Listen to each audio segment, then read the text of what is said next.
Ternyata ada pengaruh sihir pada saat nyoblos. Assalamualaikum teman-teman cerita untungs. Pemilu telah dilaksanakan, banyak sekali pro kontra hasil dari masalah perhitungan hingga kecurangan dalam proses pemilu. Kalau berita yang saya dengar, bahkan ada orang yang menceritakan kalau dirinya sewaktu masuk ke dalam bilik itu, ya kan, dia buka kertas itu, ya kan, itu entah kenapa yang terlihat cuma satu gambar. Kali ini Cerita Untung mengundang Ustadz Ihsan Tanjung untuk memaparkan bagaimana kita menyikapi hasil keputusan pilihan pemimpin yang terbaik dari masyarakat dan bagaimana pemimpin terbaik menurut tuntunan Islam. Mari saksikan kisah lengkapnya hanya di Cerita Untung.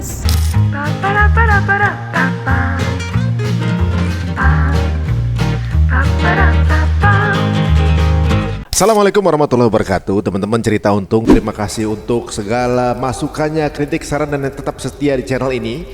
Dan seperti nama channelnya Cerita Untung, semoga teman-teman semuanya kalau mendengarkan narasumber kita dapat beruntung, ya, beruntung dari ilmu insyaallah. Dan hari ini kita kembali kedatangan guru kita yang tentunya juga akan memberikan sedikit tanggapan mengenai apa yang terjadi dan sebenarnya fenomena apa sih gitu. Bagaimana sih kita mesti merespons terhadap kejadian-kejadian yang terjadi saat ini. Langsung saja kita ketemu dengan guru kita, Ustadz Ihsan Tanjung. Assalamualaikum Ustadz. Waalaikumsalam. Waduh, Masya Allah, sehat Ustadz? Alhamdulillah. Sebentar lagi teman-teman, beliau akan umroh dan sepanjang perjalanan kita akan diisi dengan tausiah tanda-tanda akhir zaman. Ini menarik kayaknya. Kapan berangkat Ustaz? Insyaallah 2 Maret. Tanggal 2 Maret ya, langsung aja kontak ke Instagram beliau untuk info lebih lanjut.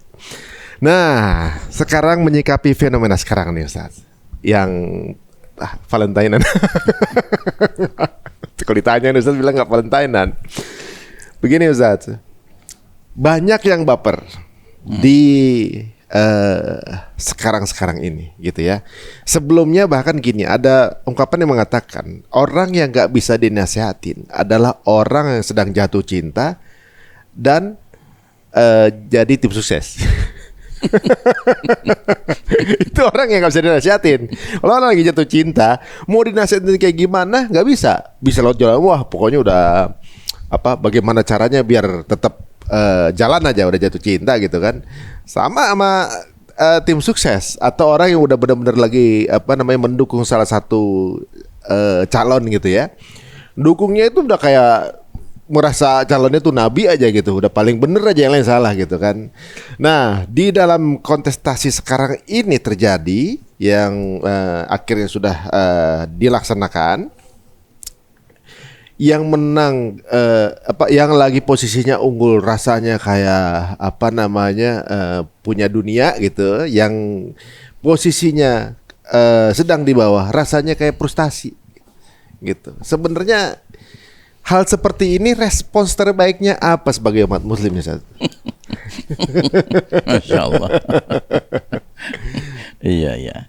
Jadi ini kan lagi-lagi fenomena yang berkaitan dengan urusan dunia ya. Dunia dalam pengertian perebutan pengaruh, ya, perebutan power, ya, kekuasaan, begitu ya. Nah, ya tentunya kalau kita kembali kepada tuntunan dari Nabi Muhammad SAW, ada satu hadis yang saya benar-benar sering sekali merenungi. Hadis itu berbunyi, al-imaratu fitnatun fid dunya wa nadamatun wa khizyun fil akhirah. Jabatan, posisi kepemimpinan itu potensial menjadi fitnah di dunia dan penyesalan serta kehinaan di akhirat. Gitu. Iya. Serem Ustaz. Iya. Dan karenanya dengan adanya hadis ini, orang beriman adalah orang yang paling pertama berusaha untuk menghindari dia mendapatkan jabatan, posisi kepemimpinan itu, gitu. Dan karenanya contoh ya, di zaman dahulu kala ketika sudah lewat era Khulafaur Rasyidin, ya, terus mulai memasuki era kerajaan-kerajaan Bani Umayyah, itu di kalangan Bani Umayyah tuh ada sosok yang disepakati untuk menjadi khalifah, dan dia ternyata punya darah Umar bin Khattab, yaitu Umar bin Abdul Aziz. Iya. Yang kadangkala sampai dijuluki Khalifah Rashidah yang sesudah Khulafaur Rasyidin yang di zamannya gitu. Nah, beliau ini kan unik. Ketika dia dilantik menjadi khalifah, lalu di dalam pidato pertamanya itu diawali dengan kalimat istirja. Gitu, kalimat inna lillahi wa inna ilaihi raji'un. Itu kan kalimat yang diungkapkan seorang mukmin ketika kena musibah. Gitu. Jadi ketika dia dipilih, dilantik, itu musibah bagi dia. Ya, dia dalam pidato pertamanya itu langsung dia kemukakan kalimat itu. Gitu. Dan dia jelaskan kenapa dia merasa ini musibah. Karena Nabi bersabda, posisi kepemimpinan itu potensial menjadi sumber fitnah di dunia dan penyesalan dan kehinaan di akhirat. Begitu. Nah, kan alangkah berbedanya dengan situasi kita sekarang. Situasi kita sekarang, mereka-mereka yang istilahnya dianggap layak untuk memimpin dan kemudian masuk dalam konstitusi gitu, itu kan berlomba-lomba untuk they'll do anything as long as they can reach that point of power gitu. Nah, jadi ya beda sekali. Itu makanya juga hasilnya beda sekali. Gitu. Dan arti dari niatnya aja udah beda gitu saja. Dari niat sudah beda begitu. Nah, dan karenanya saya punya keyakinan kuat ketika membaca hadis tentang pembaiatan Al-Mahdi. Al-Mahdi itu kan Amirul Mukminin fi akhir zaman, pemimpinnya kaum beriman nanti di akhir zaman.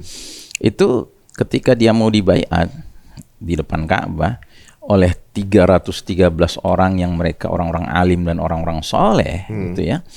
Itu Al-Mahdi itu menolak dengan keras. Gitu, ulurkan tanganmu biar kami baiat engkau sebagai pemimpin. Oh enggak, kalian salah, bukan saya orangnya gitu. Tapi orang-orang ini juga sangat yakin ini dia pemimpin kita. Sehingga mereka sampai mengeluarkan satu pernyataan yang sifatnya ultimatum. Jika engkau tidak menerima pembaiatan kami akan pukul tengkukmu. Itu artinya kami akan bunuh kamu. Jadi ancaman bunuh gitu. Nah, akhirnya Al-Mahdi dibaiat dengan perasaan terpaksa, nggak menyukai gitu. Jadi yubayi'unahu wa huwa karihun. Mereka membaiatnya dalam keadaan dia karih itu nggak suka gitu, ya kan. Nah, the big question mark is kenapa begitu? Nah, ada dua analisa. Analisa pertama, karena memang Al-Mahdi itu orang beriman yang imannya emas gitu. Sehingga sudah sejumlah orang-orang alim, orang soleh sekalipun yang bersepakat dia pantas jadi pemimpin, dia tetap menolak. Karena bayangan hadis tadi, bayangan betapa beratnya potensi fitnah dalam posisi kepemimpinan satu. Dan ini bukan pemimpin sembarang pemimpin seluruh umat Islam sedunia gitu kan. Nah, dan yang kedua, ya analisanya Al-Mahdi itu tidak tahu dirinya Al-Mahdi. Gitu. Nah, kenapa Allah bikin skenarionya seperti itu? Karena Allah ingin memelihara Al-Mahdi. Sebab kalau Al-Mahdi tahu dirinya Al-Mahdi, tentu orang lain bisa tahu. Kalau orang lain bisa tahu, tentu musuh bisa tahu. Kalau musuh tahu yang mana Al-Mahdi jauh-jauh hari, ya dibunuh, diassassinate, kan begitu. Jadi nggak mungkin ada orang ngaku-ngaku dia Al-Mahdi. Nggak mungkin. Kan lagi rame juga nggak tuh. Mungkin. Gitu. Merasa dirinya Al-Mahdi dan mau dilantik gitu kan. Betul. Ya. Nah, jadi itulah keunikan kepemimpinan dalam Islam. Jadi justru makin seseorang itu memiliki ambisi, makin itu nggak layak gitu. Ya kan? Dan sampai kan Nabi juga pernah mengeluarkan statement, gitu. Kita tidak akan menyerahkan kepemimpinan kepada orang yang heros itu artinya ambisius gitu. Itu nggak pantas gitu. Karena ya bisa kebayang kalau dia jadi pemimpin ya memang dia puncak keinginannya itu, gitu. Berarti dia sangat potensial untuk misusing the power. Itu abusing gitu. Berarti memang posisi itu sangat bisa merubah niat gitu, sangat menggoda mungkin ya. Kemudian sampai keluar hadis itu Rasulullah SAW mengungkapkan itu. Tapi kalau para sahabat dulu ketika dilantik sebagai khalifah, apakah juga menolak Ustaz? Jadi mereka ketika sudah, kan mekanismenya adalah musyawarah. Dan yang musyawarah itu nggak semua orang gitu, tapi benar-benar orang-orang pilihan gitu, orang-orang yang istilahnya punya track record yang layak untuk jadi ahlul halli wal aqd. Ahlul halli wal aqd itu kayak majelis syura, yang mereka inilah orang-orang pilihan di tengah umat dan dipercaya oleh umat untuk mereka bermusyawarah dan bermufakat untuk siapa yang pantas dijadikan pemimpin. Dan ketika mereka sudah mufakat, mereka baiat begitu. Dan sudah barang tentu mereka yang memang hasil musyawarah itu tidak bisa menolak. begitu ya. Nah, jadi yang menarik adalah sebenarnya ada satu hadis dari Nabi SAW yang justru membicarakan bukan soal person pemimpinnya, tapi soal karakteristik sistem kepemimpinan dalam Islam. Menarik nih.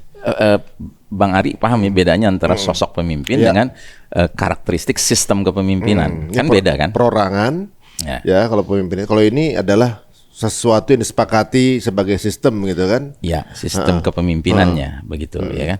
Nah, jadi hadisnya itu begini bunyinya. Jadi Nabi bersabda, "Takunun nubuwatu fikum masyaallah an takuna thumma yarfa'uha idza syaa yarfa'aha." Akan hadir di tengah kalian an-nubuwah. Ya, an-nubuwah itu kenabian. Ya, selama masa yang Allah kehendaki, kemudian ketika Allah berkehendak, ya Allah akan mengangkatnya, artinya mengakhirinya. Gitu. Nah, terus Nabi lanjutkan, "Tsumma takunu khilafatun 'ala minhajin nubuwah." Kemudian datanglah ya era berikutnya, namanya era kekhalifahan yang mengikuti manhaj kenabian. Manhaj itu metode kenabian. Dalam hal apa? Dalam hal kepemimpinan. Gitu. Berlangsung selama masa yang Allah kehendaki, tsumma yarfa'uha idza sya'allahu yarfa'aha. Kemudian ketika Allah sudah berkehendak, ya, masa yang kedua itu pun Allah cabut pemberlakuannya. Tsumma takunu mulkan 'adun. Kemudian datanglah era yang ketiga, babak ketiga, fase ketiga disebut dengan era mulkan 'adun, raja-raja yang menggigit. Selama masa yang Allah kehendaki, dan ketika Allah sudah berkehendak, babak ketiga itu pun diangkat, dicabut, berakhir dia. Tsumma takunu mulkan jabriyah. Kemudian datanglah era penguasa-penguasa yang jabriyah. Jabriyah itu artinya memaksakan kehendak, begitu. Selama masa yang Allah kehendaki dan ketika Allah sudah berkehendak, ya babak keempat itu pun berlalu. Gitu. Nah, tsumma takunu khilafatun 'ala minhajin nubuwah tsumma sakata. Kemudian datanglah babak kelima sekaligus babak terakhir, namanya era kekhalifahan yang mengikuti kembali cara-cara kenabian dalam hal kepemimpinannya. Kemudian Nabi diam. Nah, orang ahli hadis mengatakan kemudian Nabi diam, isyarat sampai disitulah perjalanan umat Islam, dan tidak lama setelah itu dunia pun the end gitu, berakhir begitu. Nah, sekarang kita kalau lihat ini penyebutannya satu persatu ini orientasinya bukan pada personnya, tapi pada sistem kepemimpinan, karakter sistem kepemimpinan. Jadi ada karakter sistem kepemimpinan kenabian, gitu. Dan itu jelas nggak bisa berulang. Kenapa? Karena kenabian sudah ditutup sama Allah kan. Nabi Muhammad SAW itu adalah khataman nabiyyin, penutup rangkaian para nabi. Berarti sudah nggak mungkin sistem kenabian muncul lagi, nggak mungkin. Begitu. Nah, era kenabian itu sudah barang tentu adalah karakter sistem kepemimpinan yang the best, yang terbaik. Ya, karena langsung yang mimpin adalah uswatun hasanah kita bersama, suri tauladan kita bersama, Nabi Muhammad SAW gitu. Nah, tapi kalau kita lihat, menariknya era kenabian ini pun ternyata kalau kita hitung sebentar sekali. Kan Nabi diangkat jadi Nabi usia 40. Wafat usia 63. Berarti cuma 23 tahun. Iya. Dan jangan salah, 23 tahun ini nggak sama semua gitu, enggak. Dia dibagi dua lagi. 13 tahun berjuang di Mekah, 10 tahun berjuang di Madinah setelah hijrah gitu ya. Nah, apa yang beda di sini? Yang beda adalah sewaktu masih berjuang di Mekah, Nabi dan para sahabat pengikut-pengikutnya itu berada pada posisi dipersekusi, dimarginalisasi gitu, dianiaya, dizolimi gitu loh. Ya. Karena apa? Karena kepemimpinan yang ada itu Quraisy, musyrikin, ya kan? Yang mana Nabi mengajak kepada sesuatu yang secara diametral bertentangan dengan syirik, yaitu tauhid. Gitu. Jadi siapapun yang menyerukan tauhid, sama musyrikin langsung ditindas gitu. Karena nilai-nilai yang jahiliyah itu adalah nilai kemusyrikan begitu. Ya kan? Nabi nggak mencoba kemudian masuk ke dalam sistemnya musyrikin ini. Nah, itu justru yang menariknya adalah karena dibagi dua, perjuangan Nabi ada di Mekah ketika tertindas dan di Madinah ketika justru berjaya gitu kan. Jadi ibaratnya lengkap. Allah sudah ngasih blueprint ya kan, sistem kepemimpinan kenabian di masa sedang kalah dan di masa ketika menang gitu. Yang mestinya itu kita ambil jadi pelajaran. Kalau memang kita sedang hidup di era sedang menang, ya banyaklah ambil pelajaran dari Madinah. Tapi kalau eranya lagi kalah ya kan, kita harus banyak ngambil dari Mekah. Kita harus bertanya di Mekah Nabi gimana tuh ketika sedang tertindas ini kan. Nah, Nabi ternyata tidak ada. Nabi tahu bahwa di Darun Nadwah itu tempat berkumpulnya para pemuka Quraisy ya kan. Mereka rapat di situ ya kayak parlemen lah gitu ya kan. Majelis syuranya gitu.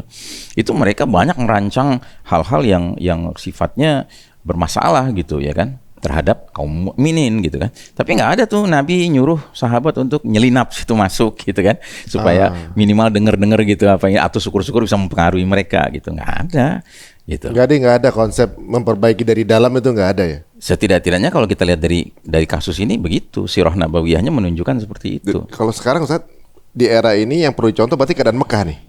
Ya, dalam hal-hal tertentu ya seperti itu. Dan dalam hal ini kan itu kan cara berjuang. Nabi dulu berjuang.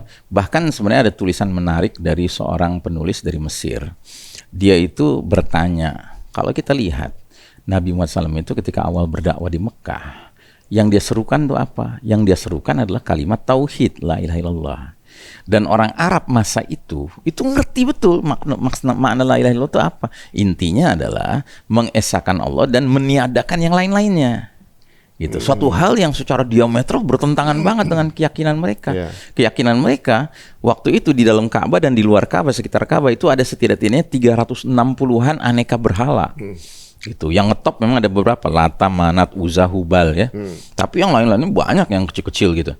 Nah, itu diyakini semuanya tuh alihatan, ya, ilah-ilah juga gitu selain Allah. Begitu. Nah, tiba-tiba datang Nabi pangkas semuanya, hanya terima satu gitu. Kan itu secara diametral kan langsung lawan arus kan. Nah, sehingga si penulis ini mengatakan, kalau Nabi mau sebenarnya ada jalan lain yang lebih mulus, lebih smooth. Misalnya Nabi bisa aja mengangkat isu katakanlah isu kerusakan moral gitu, bisa aja Nabi ngangkat itu. Karena apa? Waktu itu jahiliyah kan banyak kerusakan moral kan. Sedangkan Nabi terkenal orang yang moralnya Masya Allah gitu. Kalaulah dia menyuarakan ya perjuangan moralisme gitu ya, sangat besar peluangnya orang-orang yang juga bermoral akan segera berada di barisan beliau, Nabi gitu kan, dan bisa mengalahkan yang amoral gitu ya kan. Tapi kenapa Nabi nggak menempuh jalan itu? Karena Nabi tidak menginginkan orang-orang yang bermoral ini, ya kan, bermoral tapi nggak ada fondasinya. Padahal kalau dalam Islam itu akhlak itu harus ada fondasinya. Fondasinya apa? Akidah. La ilaha illallah. Percuma kita ngumpul sama orang-orang yang santun-santun tapi aneka jenis akidah gitu. Terus kita mau berjuang bareng, gimana ceritanya? Asal orang baik aja gitu. Asal orang baik aja gitu ya, nggak bisa. Harus baik tapi benar gitu, di bawah di atas fondasi yang benar. Nah, terus si penulis itu bertanya lagi, seandainya Nabi mulai dengan pertentangan kelas antara proletar dengan borjuis gitu kan, itu Nabi juga sebagai orang yang terkenal akrab sama orang miskin, akrab sama fakir miskin, anak yatim, itu dia pasti segera akan punya banyak barisan gitu pendukung dia. Tapi Nabi nggak melakukan itu. Karena apa? Nabi tidak ingin nanti yang proletar ini akhir sudah menang mengalahkan yang borjuis, akhirnya yang proletar menjadi zolim sama yang borjuis. Gitu. Iya ya kan? juga ya. Akhirnya muncul kezoliman baru lagi gitu. Kita nyingkirin kezoliman lama tapi muncul kezoliman baru gitu. Nah, terus ada lagi yang ketiga. Bisa saja kalau Nabi mau, Nabi itu mengibarkan bendera Arabisme. Gitu. Apalagi Nabi berasal dari suku Arab yang terkenal menjaga Ka'bah, yaitu Bani Hashim, ya kan? Wah, mulia banget gitu. Pasti semua bangsa Arab akan cepat bisa direkrut. Tapi akibatnya nanti apa? Ketika Arab sudah menyatu, lalu kemudian membebaskan Persia, atau mengalahkan Persia, mengalahkan Romawi, nanti Arab jadi penzolim terhadap Romawi dan Persia. Gitu. Nah, maka yang dikibarkan bendera la ilaha illallah karena Allah menghendaki supaya semua manusia menyadari bahwa kita adalah hamba-hamba Allah yang hanya menghamba kepada Rabb-nya hamba Allah. Begitu, ya kan? Jadi in a way kayaknya jalan yang ditempuh tuh berat, sulit, ya kan? Tapi justru buahnya manis banget. Lahirlah orang-orang kayak Bilal, orang kayak Salman Al-Farisi, orang kayak Suhail Ar-Rumi. Ini kan aneka bangsa nih. Bilal dari Habasyah, dari Ethiopia, ya kan? Salman dari Persia, ya kan? Suhail dari Rom, dari Romawi gitu. Ya kan, kok bisa menyatu mereka? Gitu. Ya karena dakwahnya, seruan dari awalnya itu sudah to the point, dan inti masalahnya apa itu la ilaha illallah. La ilaha illallah itu menghilangkan semua sebab-sebab perbedaan dan permusuhan di antara kita. Kalau kita mau berpegang teguh kepadanya. Jadi malah dengan landasan tauhid itu, la ilaha illallah, jadi kita jadi no boundaries ya. No barriers. No boundaries ya, no barriers gitu. Ya kan? Ya, jadi memang mungkin itu memang esensi dari zaman dulu ya. Kita bukan dikotakan oleh negara, kota, wilayah gitu, tapi kesamaan ketauhidan jadi jatuhnya. Iya, keyakinan, akidah gitu. Nah, jadi kita lanjutkan ya. Sebaliknya setelah hijrah ke Madinah, Nabi itu ya kan automatically ya masyarakat muhajirin datang nih dari Mekah. Sementara Ansor sudah ada di Madinah. Nah, Muhajirin plus Ansor tentunya menyebabkan masyarakat Madinah menjadi masyarakat yang the majority adalah believers, gitu, orang-orang yang beriman. Dan jangan salah ya, jangan bilang Madinah itu semuanya orang beriman. Enggak, di Madinah ada Yahudinya, ada Nasraninya, ada musyrikinnya masih begitu, ya kan? Tapi karena Nabi memang berada pada posisi yang istilahnya apa di upper hand gitu ya, automatically yang lain tuh kayak nurut aja sama dia. Gitu. Kalau kita kan sering kali belum apa-apa tuh udah euphemistic gitu. Ya walaupun kita mayoritas di negeri ini, tapi kan nggak semuanya Muslim gitu. Janganlah kita maksain Islam gitu. Bukan soal maksain Islam, soal Islam ini rahmatan lil alamin. Gitu. Kalau mau rahmat Allah itu berlaku untuk semua orang, justru tegakkan Islam. Karena it's only Islam yang bisa menimbulkan rahmatan lil alamin, bukan yang lainnya. Apalagi kalau ajaran-ajaran bikin manusia bisa menimbulkan rahmat bagi semua orang yang bener aja, ya kan? Nah, gitu. Nah, jadi apa namanya Nabi itu, masya Allah, di Allah bikin sirah nabawiyah itu, sejarah perjuangan Nabi itu dibagi ke dalam 2 sub periode, gitu kan? Supaya umat Islam selanjutnya nantinya dalam situasi apapun bisa ngambil blueprintnya gitu, ya kan? Kalau umat Islamnya lagi berjaya, ya banyaklah ambil dari Madinah nilai-nilainya. Tapi kalau lagi terpuruk gitu, kayak kita sekarang nih terpuruk, kita harus banyak belajar dari Mekah. Gitu. Bagaimana cara berjuang Nabi di Mekah, begitu. Jadi waktu ketika Rasulullah SAW dulu dalam keadaan outnumber ya, maksudnya kalah jumlah, udah gitu berada pada kepemimpinan yang bukan berdasarkan tauhid misalnya saat itu. Bahkan menentang tauhid. Sikap beliau saat itu kemudian memilih untuk kemudian ibaratnya kalau pindah ke Madinah itu kemudian menyusun kekuatan gitu ya, atau juga mungkin mencoba apa ya bahasa yang enaknya ya, bahwa mengembalikan tauhid dengan secara konstitusional berarti kan, tapi dengan proses hijrahnya beliau gitu. Saya agak bertanya-tanya, maksud secara konstitusional itu apa? Maksudnya secara kan ketika zaman dulu kan perebutan kekuasaan itu hanya dengan power kan saat itu, kuat-kuatan pasukan gitu ibaratnya kan. Ketika dari Madinah dengan pasukannya Rasulullah menaklukkan Mekah, justru ketika sudah punya kekuatan gitu ibaratnya. Oh, maksudnya Fatu Mekah terakhir itu, iya. Gitu kan. Jadi di sini malah saya yang saya dapati di sini menarik nih Ustaz. Ya, apa yang digambarkan sama antum tadi, berarti sebab konsep yang difitnahkan kepada Islam, bahwa orang Islam itu misalnya tidak sepakat dengan kepemimpinan itu jadi teroris gitu kan. Kalau emang begitu ajarannya Rasulullah jadi teroris mestinya satu itu di Mekah. Buktinya enggak kan? Iya. Tapi memang di mata musyrikin dia dikasih julukan macam-macam kan? Bukan, maksudnya martir gitu kan. Wah, apa langsung aja gue kan nabi nih, gue lawan lu gitu, nggak takut-takut kan. Beliau ke Madinah berarti berstrategi kan berarti. Oh iya, ya, betul. Berarti berstrategi maksudnya, bukan orang yang mentang-mentang nabi gue hajar lo gitu kan. Berarti kalau sekarang orang Islam gitu soal kalau teroris tuh Islam gitu, pakai bom bunuh diri ngelawan kezoliman begitu kan. Justru bukan ajaran Nabi berarti, karena Nabi nggak gitu kan. Ibaratnya justru malah bersiasa, menyusun kekuatan, kemudian berhitung gitu ya, menganalisa, dan ke Madinah, kemudian takluklah Mekah. Kalau dulu Rasul punya bayangan seperti martir, langsung aja sendirian lawan itu, ibaratnya kafir Quraisy gitu. Oh iya, gitu oke, betul.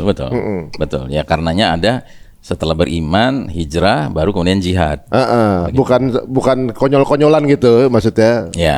Gue nabi, gue lawan aja lo gitu kan. Nggak gitu ternyata cara ini pengajaran berarti dari Rasulullah ya. Oh iya. Gitu. Nah, jadi kita lanjutkan ya. Setelah Nabi memimpin 23 tahun itu, terbentuklah blueprint bagi umat Islam selanjutnya. Baik umat Islam sedang berjaya maupun sedang keok gitu. Nah, kalau dia sedang berjaya, ambillah banyak pelajaran di Madinah. Kalau sedang keok, ya ambil banyak pelajaran di Mekah gitu ya kan, supaya kita tidak berorientasi yang penting buru-buru menang gitu. Bukan, tapi orientasi kita adalah semua langkah-langkah perjuangan kita harus semaksimal mungkin ya copy paste dari Nabi SAW, mengikuti sunnah Nabi istilahnya begitu, ya kan? Nah, jadi setelah 23 tahun Nabi mimpin, berakhirlah babak pertama tadi, the first period gitu ya, dari karakteristik sistem kepemimpinan kenabian istilahnya. Nah, terus datanglah babak kedua, the second period, ya kan, yang disebut oleh Nabi dengan khilafatun ala minhajin nubuwah. Nah, era kekhalifahan yang mengikuti cara-cara kenabian itu ditandai dengan munculnya para khulafa ar-rasyidin. Apa artinya khulafa ar-rasyidin? Khalifah-khalifah yang terbimbing oleh Allah Subhanahu wa taala, ya kan? Nah, mereka jumlahnya tidak banyak: Abu Bakar As-Siddiq, Umar bin Khattab, Utsman bin Affan, Ali bin Abi Thalib, dan Hasan bin Ali. Seringkali Hasan ini nggak disebut, gitu. Karena apa? Karena kepemimpinannya sebentar banget, nggak sampai setahun, ya kan? Hanya 6 atau 7 bulan begitu. Tapi yang lain ini sudah jelas semua sepakat ini Khulafaur Rasyidin, ya, Abu Bakar, Umar, Utsman, dan Ali, ya kan? Nah, jadi periode kedua itu periode the second best dalam karakteristik sistem kepemimpinan, gitu. Nah, karenanya Nabi sampai mengeluarkan statement dalam hadis beliau, "Alaikum bisunnati wa sunnatil khulafa ar-rasyidin al-mahdiyyin min ba'di." Ikutilah sunnah-sunnahku dan sunnahnya para khalifah-khalifah yang terbimbing oleh Allah, yang dapat petunjuk dari Allah sesudahku.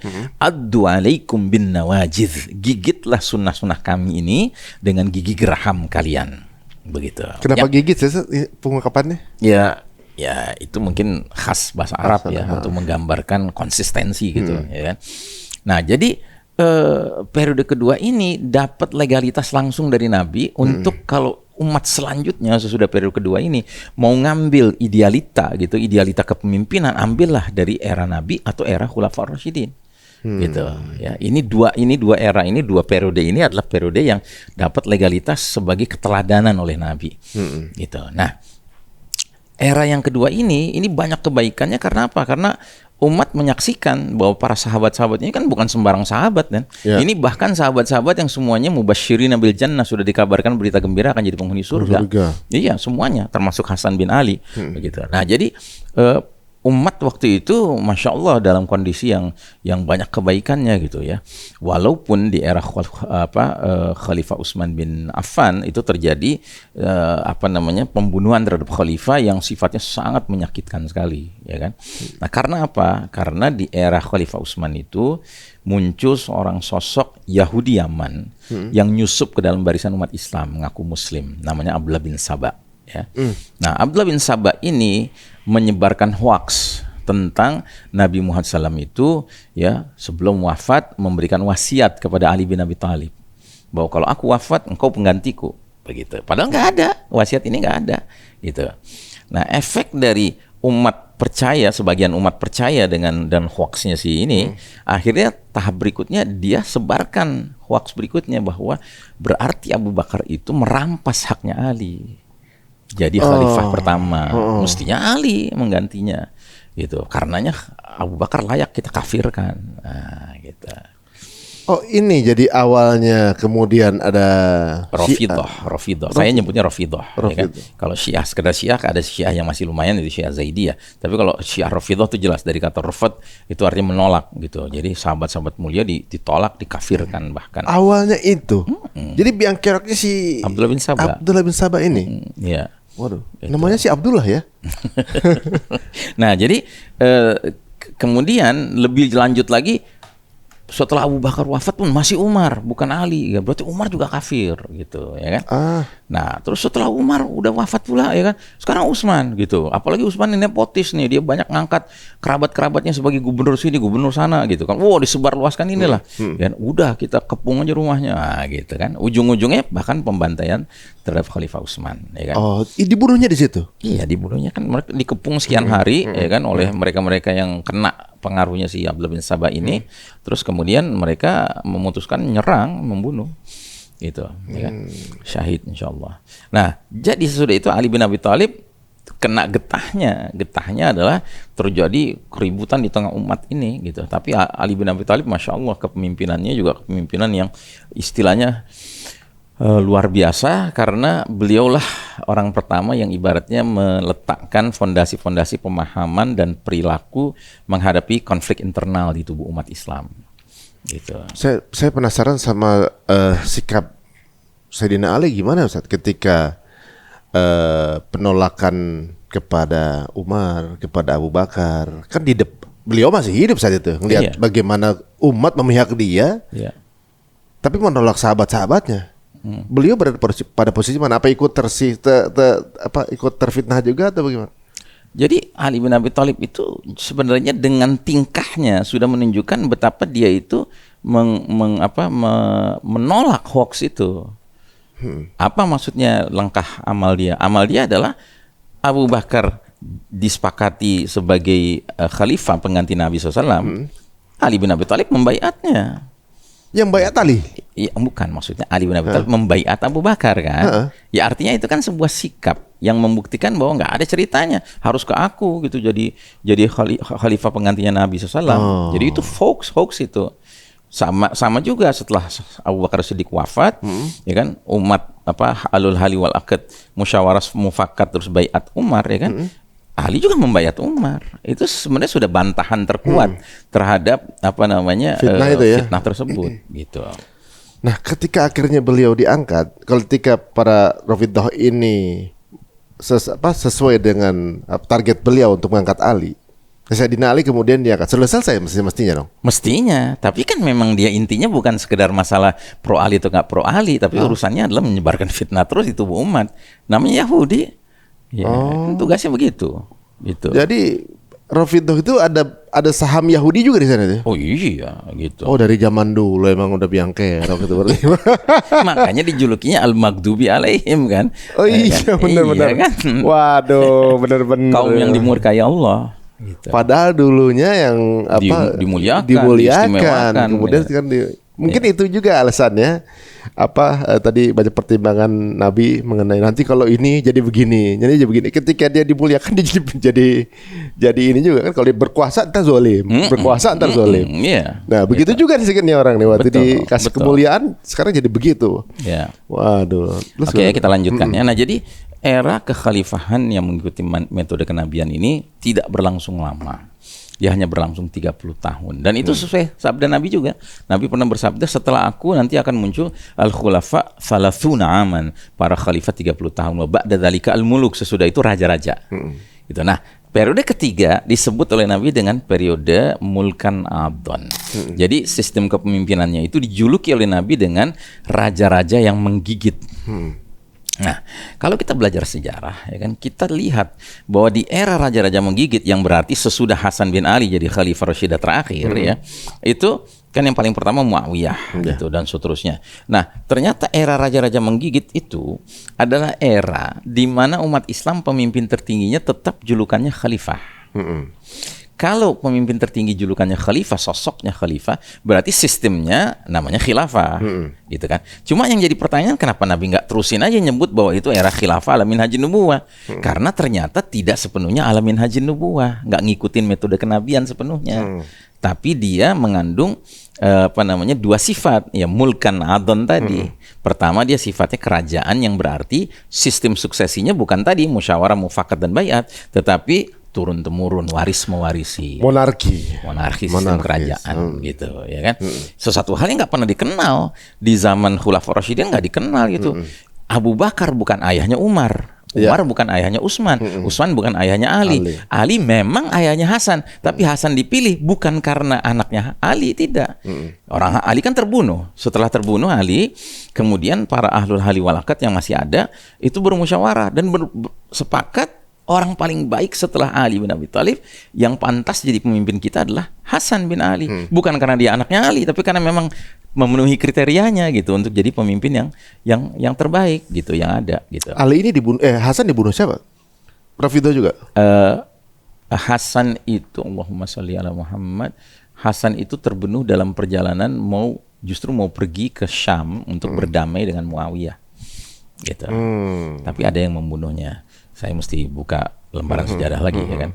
Kalau Ali yang bunuh tuh Khawarij, itu Ali itu yang membunuh tuh Khawarij, ya kan? Nah, jadi era mulkan adon itu satu, dia suksesinya mengikuti pola kerajaan, gitu, ya kan, satu. Terus yang kedua, kenapa Nabi menggunakan kata adon, menggigit? Karena tergantung kalau si khalifahnya, sosok pemimpin tertingginya itu menggigit Quran dan Sunnah dengan kuat, gitu kan, jadilah khalifah yang adil. Tapi kalau tergantung. gigitannya lemah gitu kan, itu dia jadi khalifah yang zalim bahkan begitu. Karenanya saya sering mengistilahkan era Mulkan Adon ini era nisf-nisf kata orang Arab.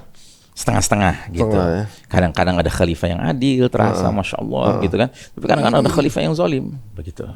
Dan di era inilah hadis Nabi yang kita sering dengar bahwa sekalipun yang memimpin kalian memecut kalian ya kan, mengambil harta kalian, sabarlah dengannya gitu. Nah, ini era ini nih. Gitu, era-era di Ini mana ujian berat ini bagi para ini ya. ya. Jadi di era tersebut sekalipun khalifahnya zalim, tapi umat tuh harus tetap nurut. Kenapa? Karena masih memenuhi standar minimal dari kriteria kepemimpinan. Apa itu? Menjadikan Quran dan Sunnah sebagai sumber nilai, sumber norma, sumber hukum. Walaupun monarki. Walaupun monarki. Jadi gitu. kerajaan tapi berlandaskan Al-Quran dan Sunnah. Betul. Gitu. Cuma suksesnya itu secara monarki gitu ya. Ya, begitu. Dan dia berlangsung paling lama, 1302 tahun dia berlangsung. Pakai kalender Hijriah ya, 1302 tahun.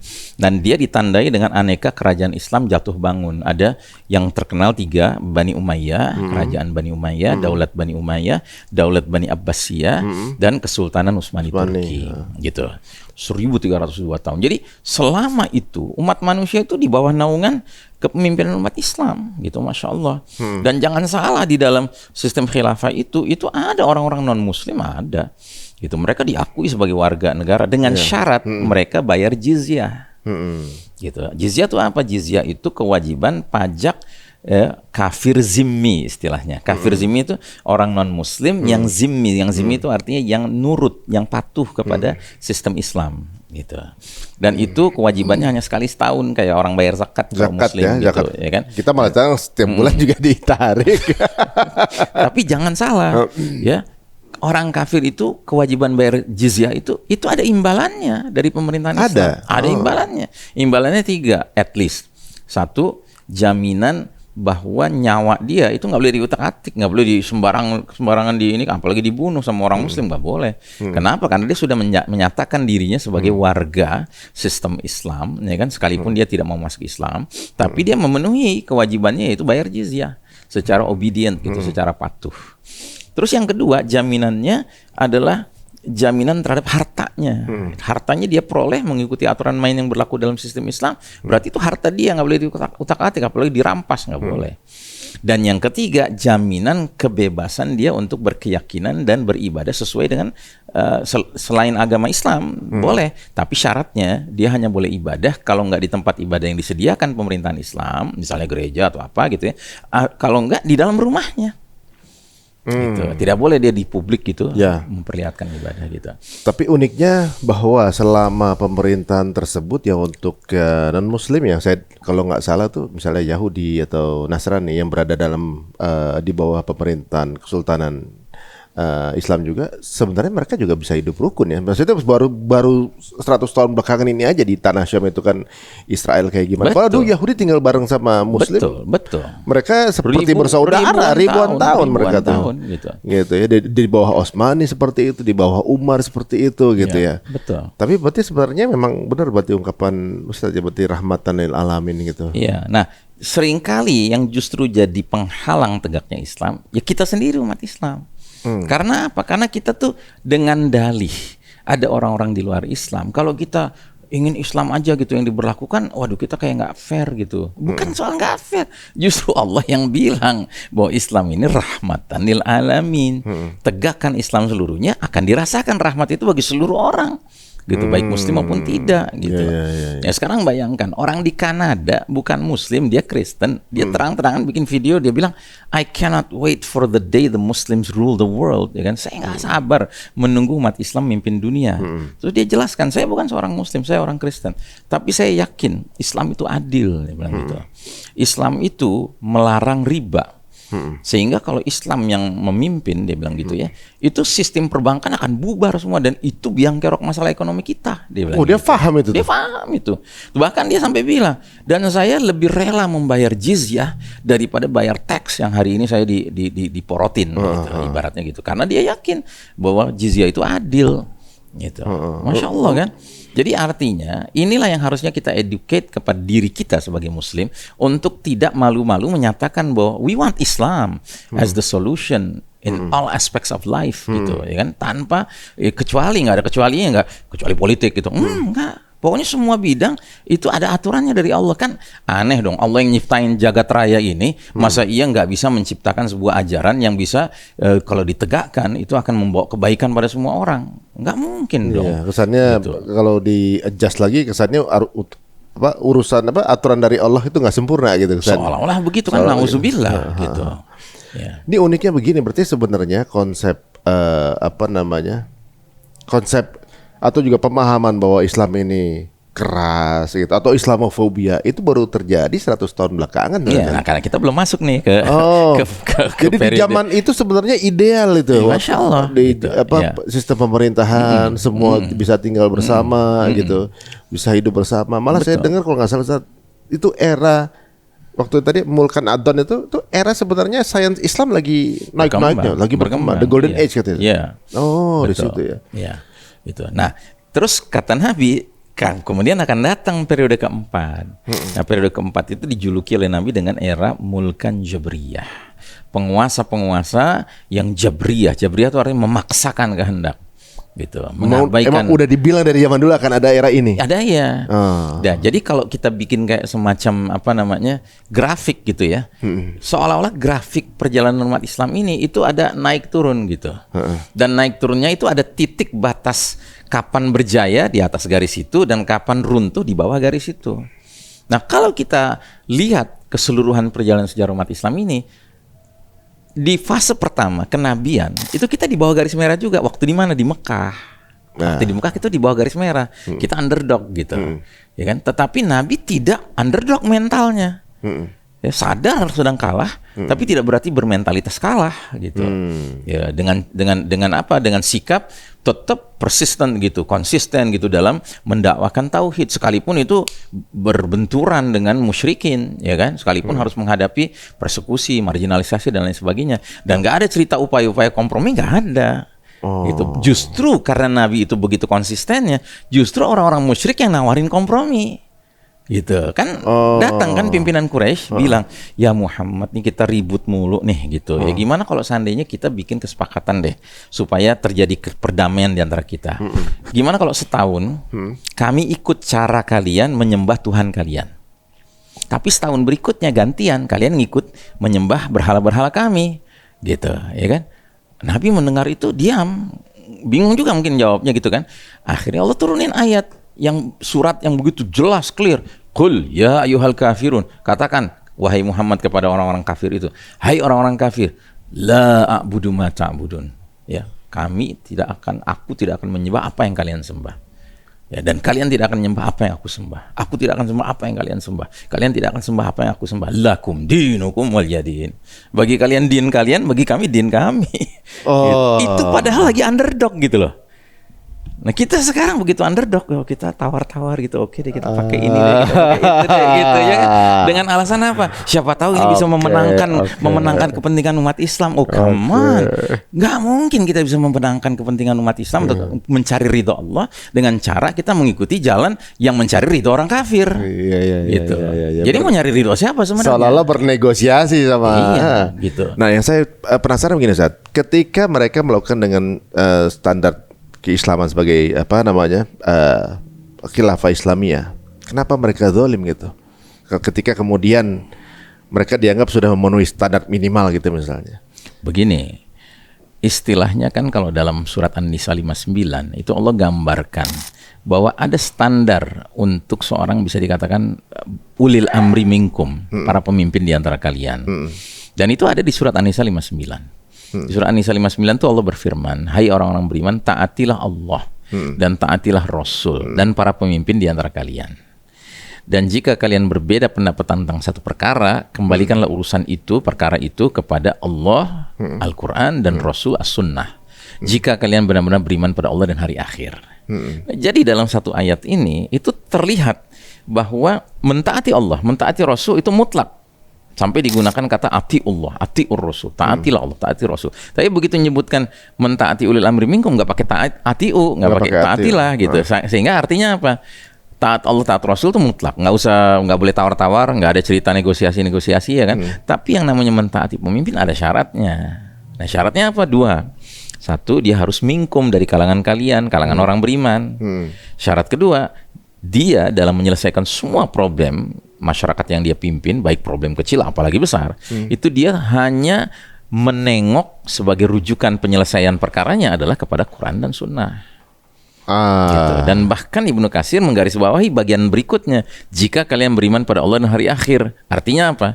Artinya suatu masyarakat sekalipun ngaku beriman, tapi kalau rela punya pemimpin sekalipun muslim mukmin, tapi tidak menyelesaikan semua perkara kembali pada Quran dan Sunnah, mohon maaf, ini masyarakat pengakuan iman pada Allah dan hari akhirnya dipertanyakan. Begitu, ya kan?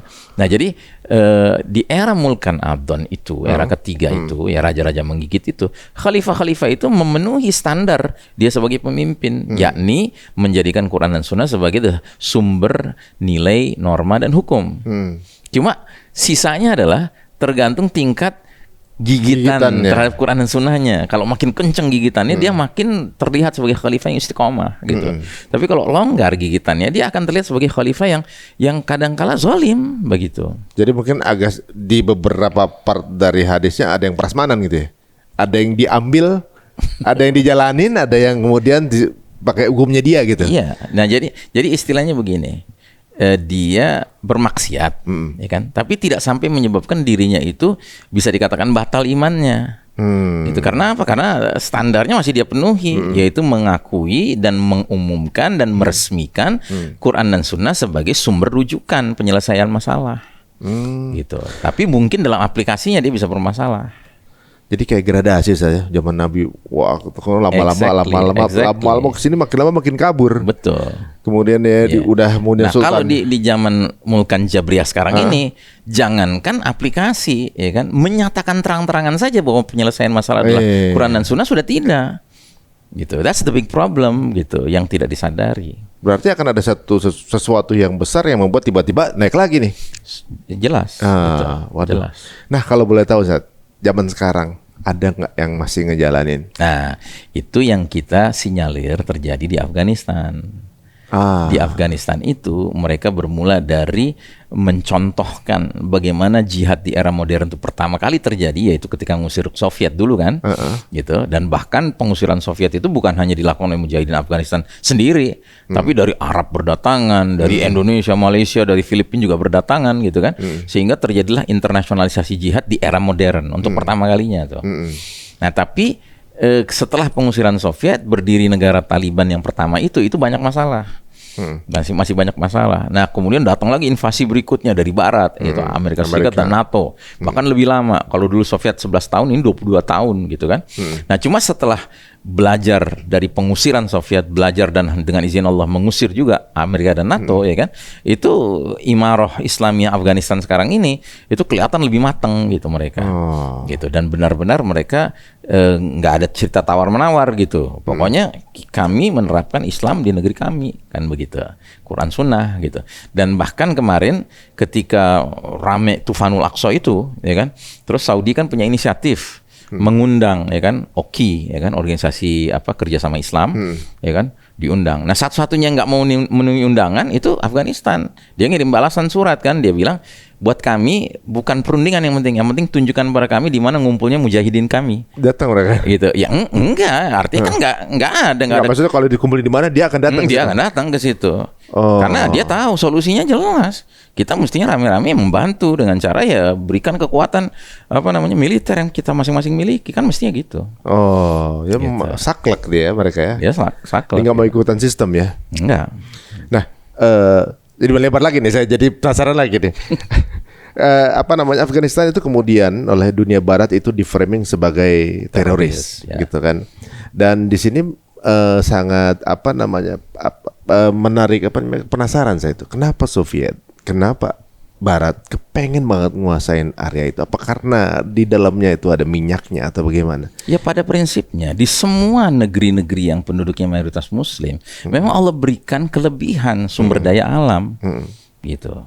Dan memang di situ banyak juga yang menarik, gitu, sumber daya alamnya. Gitu. Ini polanya makin jelas, Sat. Jadi ibaratnya tanah yang disujuti itu dalamnya kaya, gitu. Dan itu yang menarik perhatian dunia barat untuk mengeruk isinya dalamnya. Betul. Nah, keinginan itu ingin delegalisasi oleh sesuatu yang bisa dibilang sebuah kebenaran dengan cara mengkriminalisasi mereka yang ada di sana atau menteroriskan mereka yang memiliki hak sebenarnya tinggal di situ, termasuk Palestina, Gaza, betul. Dianggap sebagai teroris untuk supaya mesahkan apa yang mereka lakukan benar. Gitu. Dan sekarang kan ditemukan tuh jumlah gas triliunan, triliunan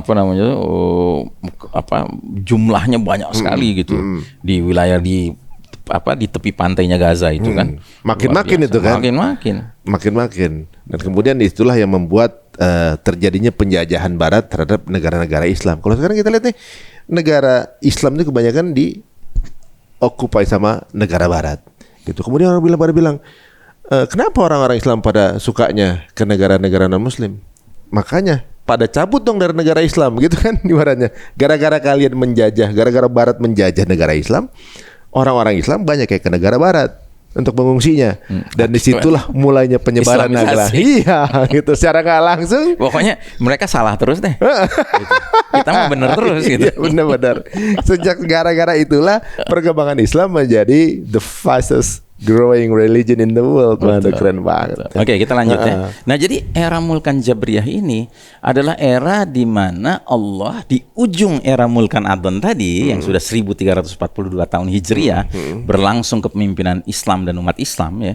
Itu Allah berlakukanlah ayat Ali Imran 140 yang di dalamnya ada statement Allah, wa tilkal ayyamu nudawiluha bainan nas. Demikianlah hari demi hari, masa kejayaan dan kekalahan kami pergilirkan di antara umat manusia. Masa kemenangan dan keruntuhan kami pergilirkan di antara umat manusia. Jadi ibaratnya setelah periode ketiga Mulkan Adhan, Allah menyatakan enough is enough. Cukup kalian umat Islam mimpin dunia ini. Sekarang aku mau pilih kelompok lain yang mimpin dunia ini. Boleh nggak Allah bikin gitu? Ya jelas boleh. Yang punya, yang punya jagat raya ini kan. Dan ayatnya udah kita hafal kan. Kulillahumma malikal mulk tu'til mulka man tasha wa tanzi, kan. Katakanlah wahai pemilik segenap kerajaan, Allahu Ta'ala, engkau beri kerajaan siapa yang kau kehendaki, engkau cabut kerajaan dari siapa yang kau kehendaki. Nah, adalah hak Allah untuk mengatakan umat Islam sekarang gantian.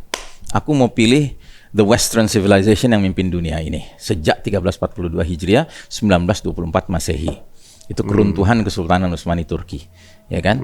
Nah, sejak saat itu ya Allah izinkan Barat mimpin dunia ini, dan Barat itu siapa? The Judeo-Christian Society, masyarakat Yahudi Nasrani. Gitu. Nah, dan makanya Muslim di underdog nih. Ya, Muslim underdog gitu. Kan Allah mau nguji. Oke, kalian sudah mimpin dunia ribuan tahun. Sekarang aku mau uji kalian, kalau kalian lagi kalah gimana kalian? Mau nggak belajar dari Nabi dulu waktu lagi kalah? Gitu. Jadi sebenarnya kita lagi diutus, diajarkan untuk kembali kepada Nabi sebenarnya. Oh jelas, harus selalu kembali ke Nabi gitu loh, bukan kembali kepada yang lain gitu. Oh iya. Kalau nggak ada, maksudnya kalau nggak diuji begini, ya kita nggak kembali kan gitu. Ibaratnya justru ujian itu supaya kita. Iya, dan lagi dengan kita mengalami babak keempat ini, babak di mana umat Islam babak belur gitu. Ini fair and square aja gitu ya. Berarti kita jadi ngerti, oh pantas sirah nabawiyah itu enggak tiba-tiba Nabi muncul menang terus, enggak. Nabi justru menderita dulu gitu kan, luar biasa gitu di Mekah gitu. Supaya apa? Supaya kalau datang zaman yang mirip kayak gitu, ya kita justru harus ngambil banyak pelajaran dari era sebelum berjayanya Nabi. Kan nggak connect dong. Kita lagi era mirip kayak di Mekah, ya kita ngambil pelajaran dari Madinah. Iya. Kadang-kadang sering dikait-kaitin dengan kita pakai piagam Madinah nih gitu. Piagam Madinah gimana? Piagam Madinah tuh clear, sekalipun di situ ada kayak kesetaraan dengan orang-orang kafir, tapi Nabi itu posisinya pemimpin tertinggi. Iya. Gitu. Dan jelas semuanya, maksudnya nggak ada negosiasi kayaknya maksudnya. Nggak ada gitu. Orang-orang di luar Islam tuh ya tinggal ngikut aja. Gitu. Dan nggak ada kezoliman ketika di dalam pimpinan itu, sebenarnya bisa menjadi contoh. Jadi ada beberapa model ini saya relate dengan berbagai judul yang sempat saya lakukan di podcast. Jadi ibaratnya apakah mungkin dunia kemudian Yahudi tentunya juga mengetahui susunan diucapkan Rasulullah SAW bahwa urutannya dari zaman kenabian, keroporosian, kemudian Mulkan Jabriyah dan seterusnya, dan akan kembali lagi ke pangku kaum muslimin gitu ya. Ya, kejayaan Islam. Kejayaan Islam. Mereka ingin memperlama proses itu, kemudian tidak ingin kembali kepada ibadah dalam Islam, ke khilafahan gitu. Kemudian nama khilafah itu menjadi sesuatu momok yang harus dihindari, ditabukan. Dan untuk supaya tidak menyentuh ini, maka namanya harus dihabisi dulu. Maksudnya pembunuhan karakter. Framing dari 1926 atau 1930 diciptakanlah sebuah media yang namanya televisi, yang isinya secara nggak langsung pelan-pelan tipis-tipis bahwa ideologi yang paling terbelakang itu Islam kan begitu. Nah, itu berarti sebuah proses yang mereka lakukan secara istiqomah, tapi mereka tahu bahwa akan kembali berarti sebenarnya. Mereka tahu gitu. Dan karenanya mereka disebut al-maghdubi alaihim, kaum dimurkai Allah, karena Yahudi itu indahumul ilm ma indahumul amal, kalau kata Ibnu Katsir. Yahudi itu punya ilmu tapi nggak diamalkan. Gitu. Dia tahu ilmunya bahwa umat Islam akan menang lagi, tapi mereka berusaha untuk menunjukkan, we are invincible, kita ini nggak bisa dikalahkan gitu, ya kan? Dia pengen nantang Allah gitu loh. Gitu. Dia tahu Dajjal itu sesungguhnya di mata umat Islam itu fitnah terbesar, tapi justru mereka ingin menantang dengan mengatakan Dajjal akan kami perlakukan sebagai pimpinan kami, sebagai malah dibalik gitu, mesayahnya mereka. Iya, gitu. Jadi mereka emang benar-benar apa ya? Kaum yang pantas dimurkai gitu, karena segala sesuatu dibalik-balik sama dia. Yang tadinya dimuliakan, kemudian sekarang ini malah jadi membangkang gitu seolah-olah ya.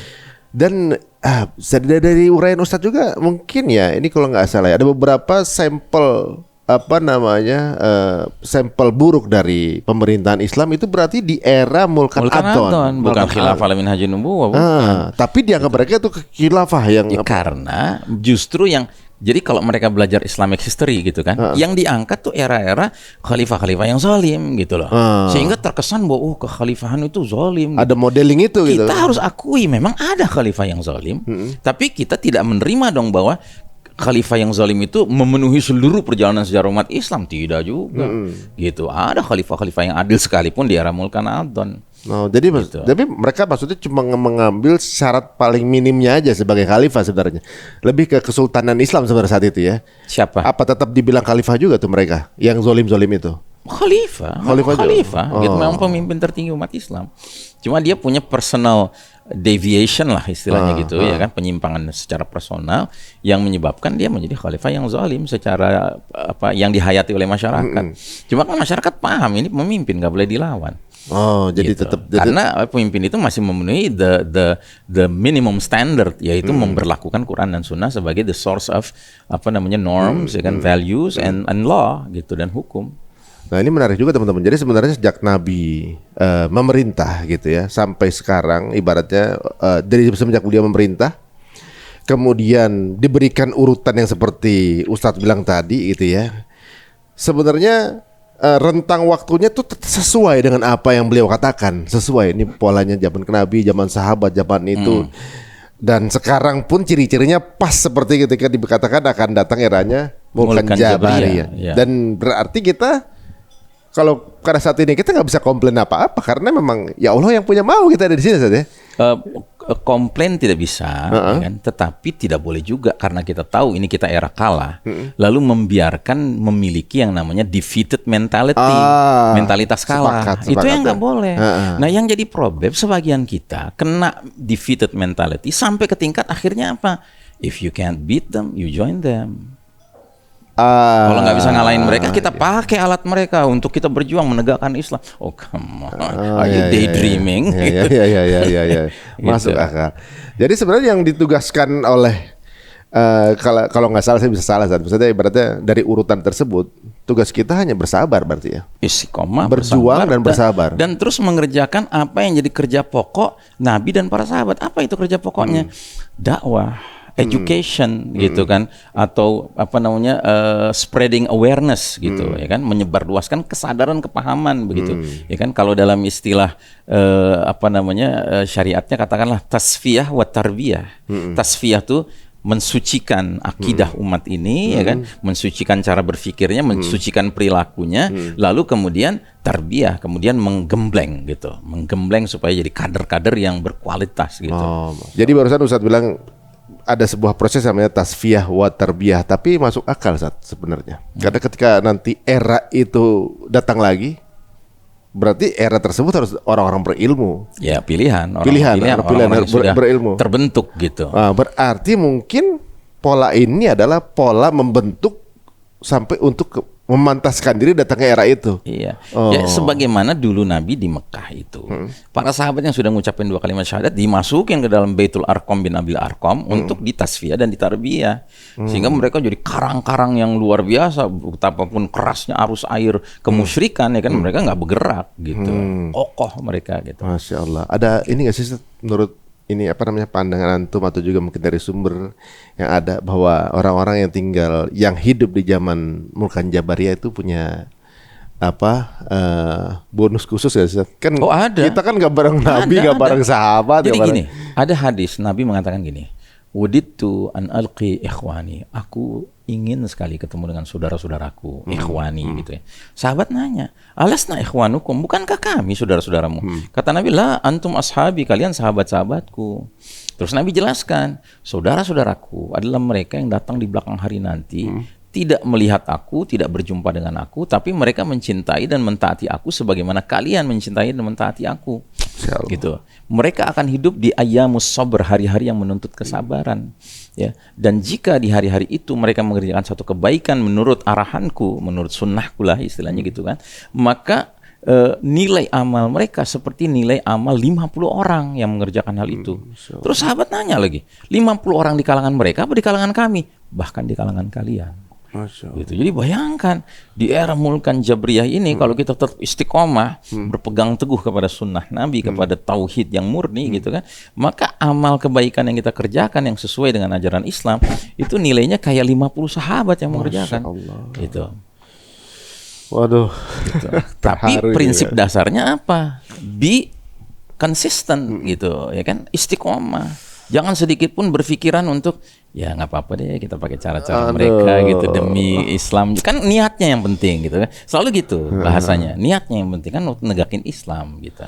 Nggak bisa. Niat harus sejalan dengan amal, harus sejalan dengan contoh yang diperlihatkan Nabi. Berarti untuk sampai pada kualifikasi 50 kali sahabat itu nggak mudah berarti. Pastinya. Nggak mudah. Pastinya nggak mudah. Gitu. Karena di era ini fitnahnya itu hampir sehirupan udara kayaknya fitnah semua zaman sekarang kan gitu. Apa yang kita lihat, apa yang kita baca gitu, apa yang kita pakai untuk sehari-hari bertransaksi segala macam semua isinya fitnah semua gitu. Dan untuk bisa istiqomah ini sebenarnya memang orang-orang pilihan sih benar juga Ustaz bilang ya gitu. Kita sendiri di era sekarang banyak ngerasa harus bisa berkompromi, harus kemudian ya ada kalimat yang paling sering digunakan. Apa itu? Be realistic. Udah realistis aja lah gitu ya kan? Ya benar. Jadi sepertinya memang ya saya juga baru juga mungkin ya dengan adanya podcast seperti ini kita merasa sebenarnya manusia kita ini lagi dikungkung ke dalam dimasukin ke dalam satu toples pemikiran kita gitu. Jadi nggak pergi kemana-mana di situ. Padahal Allah nyiptain kita di luar dari box itu, di luar dari toples itu bisa kemana-mana. Soalnya kayaknya kalau begini salah begitu ada. Kita tuh kayak punya barrier gitu, kayak punya mind block. Tapi justru mereka yang hidup dengan Quran dan Sunnah seperti merdeka gitu. Oh iya. Pandangan saya gitu. Kita kayak takut begini, takut anggapan begini. Dengan penjelasan Ustaz ini masa bahwa justru sebenarnya itu kita free mind mestinya. Harusnya. Karena salah satu ciri jundullah, tentara Allah itu dalam surat Al-Maidah 54 itu adalah la yakhafuna laumata laim. Mereka tidak takut terhadap celaan orang yang suka mencela. Gitu. Berat itu. Zaman sekarang nih orang paling takut apa? Dibully di sosmed itu dia. Itu udah makan berarti dalam sistem itu ya. Aduh, dibully di sosmed dan apa-apa harus bisa viral. Ini Tuhannya udah viral sekarang nih. Tuhannya viral dan angka. Dan sekarang itu ciri-ciri tersebut adalah ciri-ciri kalau kita tuh ya ikut terbawa dengan permainan yang dimainkan ini gitu. Kena fenomena FOMO. Kena FOMO harus begini. Semua sepertinya zaman sekarang tuh kayak semacam social consent, norm norm sosial sekarang ini gitu kan. Iya. Jadi nilai-nilai Islam seperti sesuatu yang dianggap kuno, terbelakang. Nah, bicara kuno. Kenapa sistem dunia yang sekarang ini selalu menggembar-geborkan istilah New World Order? Kenapa? Kenapa? Ustaz? Karena tentunya kalau dia mengatakan dia tuh New World Order, berarti ada dong yang namanya Old World Order. Iya kan? Nah, Old World Order tuh siapa? Itulah sebelum 1342, itulah sebelum 1924. Semua itu kuno. Udah tinggalin yang kuno. Yang kuno itu udah harus masuk keranjang sampah sejarah. Don't look at it anymore gitu. Jangan ditengok-tengok lagi. Jadi Yahudi secara nggak langsung mengakui bahwa the old order are Islam order di masa itu kan. Iya, cuma kan mereka bikin framing dengan mengistilahkannya sebagai kuno. Dan di mana-mana orang kalau disuruh milih antara mobil baru, mobil lama, ya pasti milih mobil baru dong. Gitu. Karena logikanya materialistik kan. Memang begitu. Dan mereka ya karena sedang menguasai, mereka merubah-rubah narasi gitu. Jadi seolah-olah kayak semua teknologi yang dirasain sekarang ini adalah kontribusi dari mereka gitu saja gitu. Tapi kalau teman-teman sekarang lihat YouTube ini tanpa ada wasilahnya Ibnu Haytham nggak bisa kita lihat, nggak ada nih lensa, nggak ada nih algoritma internet, nggak ada Facebook, Instagram, segala macam robot nggak ada kalau nggak ada Al Jazari, terbang nggak ada Ibnu Firnas, obat-obatan nggak ada Ibnu Sina. Itu di Golden Age yang jelaskan Ustadz tadi semuanya. Nah sekarang anak-anak sekarang nggak ada yang tahu itu saat narasinya memang udah namanya itu mau dikubur ya kan. The right history, the correct history itu mau dikubur gitu. Makanya ada tulisannya Karen Armstrong ya kan. Dia tuh sampai menyebutkan kenapa sih angka 13 tuh dianggap unlucky number. Kenapa? Karena kejayaan itu berlangsung 13 abad. Men, saya baru tahu. Jadi karena 1300 tahun menguasai dan mereka nggak mau kembali di masa itu. Wah, malah justru tambah yakin saat dengan penjelasan ini, tambah yakin bahwa kondisi sekarang ini cuma sementara. It's temporary. Berarti kan gini, kalau sejak Nabi lahir, nggak ada satu ideologi pun yang bisa bertahan lebih dari 100 tahun, benar nggak Sat? Benar. Karena selama 1300 tahun dari jam kenabian, sahabat, kemudian Bani Umayyah, Abbasiyah, Utsmaniyah itu baru berakhir 1924, 100 tahun yang lalu persis gitu. Betul. Kalau sampai 19 tahun depan berjaya, baru ini rekornya nih 101, baru rekor secara hijriah ya. Baru rekornya bisa tembus lebih dari 100 tahun gitu. Jadi memang seperti orang Islam itu dikerdilkan dengan informasi saja. Seolah-olah kita terbelakang apa segala macam. Kalau ditarik mundur sebenarnya kita kejayaan itu coba dikaburkan untuk orang-orang yang baru lahir sekarang gitu. Iya. Ini menarik. Cuma memang kita nggak boleh berhenti pada proud of our history. Nggak boleh berhenti sekedar bangga dengan masa lalu sejarah kita. Tapi bagaimana nilai-nilai yang dulu menyebabkan kita mulia itu yang kita kembali pegang lagi, itulah yang kita ini gitu. Jadi jelas ya guys, kita sekarang ini berada pada fase keempat alias Mulkan Jabariyah. Nah, memang tadi juga Ustadz sudah menjelaskan bahwa di kondisi fase sekarang bukan fase yang menguntungkan untuk umat muslimin tentunya juga. Dan ternyata disediakan juga hadiah dan bonusnya untuk mereka yang hidup di zaman itu gitu ya. Kalau menurut penggambaran Ustadz kira-kira berapa lama sih Ustadz, kalau pernah dijabarin nggak Ustadz? Apa kita coba cukup sabar aja nih? Berapa lama sih kita sampai begini gitu? Ya kalau bicara berapa lama, wallahu a'lam bishawab, kita nggak temukan hadis yang secara spesifik menyebutkan, ya kan. Kalaupun ada yang sekarang ini agak diangkat hadisnya, itu ada yang mengangkat hadis tentang masalah kemunculan mujaddid, pembaharu. Ya, jadi memang ada hadis Nabi yang maknanya adalah di setiap awal 100 tahun Allah akan utus seorang mujaddid, ya, seorang pembaharu, menyujaddidu dinah, ya, seseorang yang akan memperbaharui agama ini. Agama Allah al-Islam ini. Tentu pengertian memperbaharui di sini bukan bikin hal-hal yang inovatif yang sifatnya bid'ah gitu ya, bukan, tetapi dia memperbaharui maknawi umat ini untuk menerapkan Islam begitu. Nah, kalau kita buka kitabnya Ensiklopedia Akhir Zaman Syekh Mubayyad ya, beliau sangat kuat dugaannya bahwa mujaddid berikutnya yang dinantikan umat ini haruslah selevel kemampuannya mengatasi problem-problema umat yang sekarang juga levelnya sudah level global. Problem kita kan sudah global sekarang. Bahkan kita punya istilah elit global. Mereka biang-biang kerok masalah kan gitu. Nah, sehingga Syekh Mubayyad itu menduga kuat mujadid berikutnya yang kita nantikan kehadirannya adalah Al-Mahdi. Karena Al-Mahdi itu diisyaratkan oleh Nabi, kukabarkan berita gembira diutusnya Al-Mahdi ke tengah umat ini saat perselisihan menjadi-jadi, gempa banyak berlangsung, dan Al-Mahdi akan penuhi bumi secara merata dengan keadilan setelah bumi sebelumnya dipenuhi secara merata dengan kezaliman. Berarti kehadiran dia itu akan menjadi satu kepemimpinan yang punya kemampuan bahkan melakukan perubahan yang skalanya juga merubah kezaliman yang sudah skala global menjadi keadilan yang skalanya global, begitu. Nah, cuma masalahnya kalau kita bicara hadis ini, terus apa benar istilah 100 tahunnya itu sama persis dengan 100 tahun sudah runtuhnya kejayaan kita?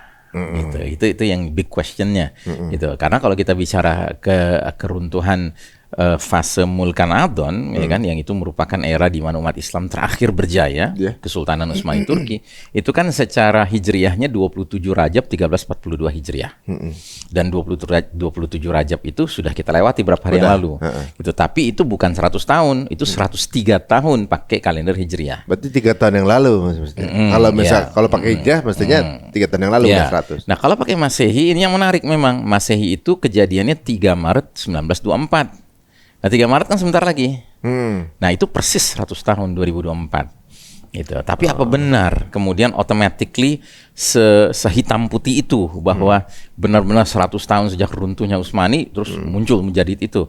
Wallahu a'lam bishawab. Kita nggak punya kepastian. Begitu. Tapi yang unik ya kalau kita hari ini di episode ini membicarakan mengenai sistem pemerintahan Islam saja. Berarti 100 tahun belakangan sistem pemerintahannya bukan berdasarkan Quran dan hadis. Jelas gitu. Jadi dan mohon maaf ya, kita harus garis bawahi. Itu bukan saja dalam konteks di negara-negara kafir barat. Bahkan di negeri kaum muslimin pun seolah-olah semuanya makanya itu juga dasarnya. Ya serba ya sadar tidak sadar ngikut ke sana gitu loh. Ya kan, dengan kemudian diberlakukanlah hukum positif yang notabene man-made gitu. Ya kan, bukan hukum Allah, bukan hukum Al-Qur'an dan Sunnah kan gitu. Ya, terus juga kemudian diterimanya faham nasionalisme begitu ya. Sebuah faham yang sadar tidak sadar telah mencabik-cabik tubuh umat yang begini besar yang menjadi potongan kecil gitu ya kan. Nah, dan itu juga yang menjadi penghalang kenapa para pemimpin-pemimpin negeri-negeri muslim dan negeri-negeri Arab gitu, seperti sekarang nggak berdaya untuk membantu saudara-saudaranya di Palestina. Karena apa? Karena terbelenggu oleh so-called national interest. Gitu. National interest is above the Islamic interest gitu. Ya kan? Nah, ini kan masalah gitu. Ya kan, dan memang bukan rahasia. Kita sekarang mendengar secara sosial media gitu viral sekali kalimat yang berbunyi most people of the world stand with Palestine. But most governments of the world stand with Israel. Itu kan bukan rahasia gitu. Di dunia ekonomi, most of the produce gitu, yang produser yang memproduce barang jualan dalam bisnis stand for Israel. Most of the consumer stand with Palestine. Kayak gitu sekarang. Jadi pilihannya sekarang para yang memiliki dunia industri ini lagi malu gitu kalau ketahuan stand with Israel gitu kan. Malah secara nggak langsung begitu. Nah, ini menarik ya. Jadi ibaratnya gini, kalau misalnya selama 100 tahun umat muslimin secara sistem itu telah diambil alih atau disihir untuk menggunakan satu sistem yang di-create oleh Yahudi gitu kan.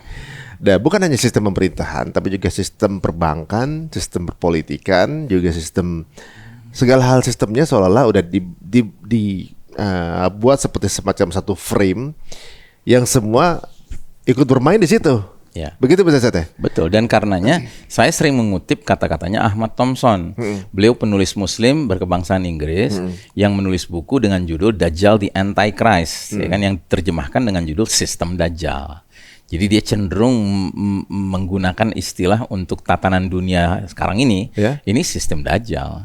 Sebuah sistem yang seolah-olah menggelar karpet merah penyambutan the Messiah, Dajjal, begitu. Yang berarti apa? Sistemnya sudah dipersiapkan, sementara sosok pemimpinnya belum muncul, tapi sudah disiapkan nih. Tinggal dinobatkan aja begitu dia muncul. Gitu. Nah, jadi sistem ini, sistem tatanan dunia baru ini adalah sebuah sistem yang representasinya tuh terwakili oleh uang $1 Amerika Serikat. Iya. Itu kan ada gambarnya di situ tuh. Gambar piramida terpotong, di atasnya ada mata tunggal, segitiga, terus kayak bercahaya gitu. Seolah-olah mata tunggal itu merupakan the source of light, the source of guidance, ya kan, sumber. Ya kan. Nah, terus di bawahnya ditulis Novus Ordo Seclorum. Yang artinya Novus New Order, ya kan, Seclorum Secular World, dunia. Jadi tatanan dunia baru.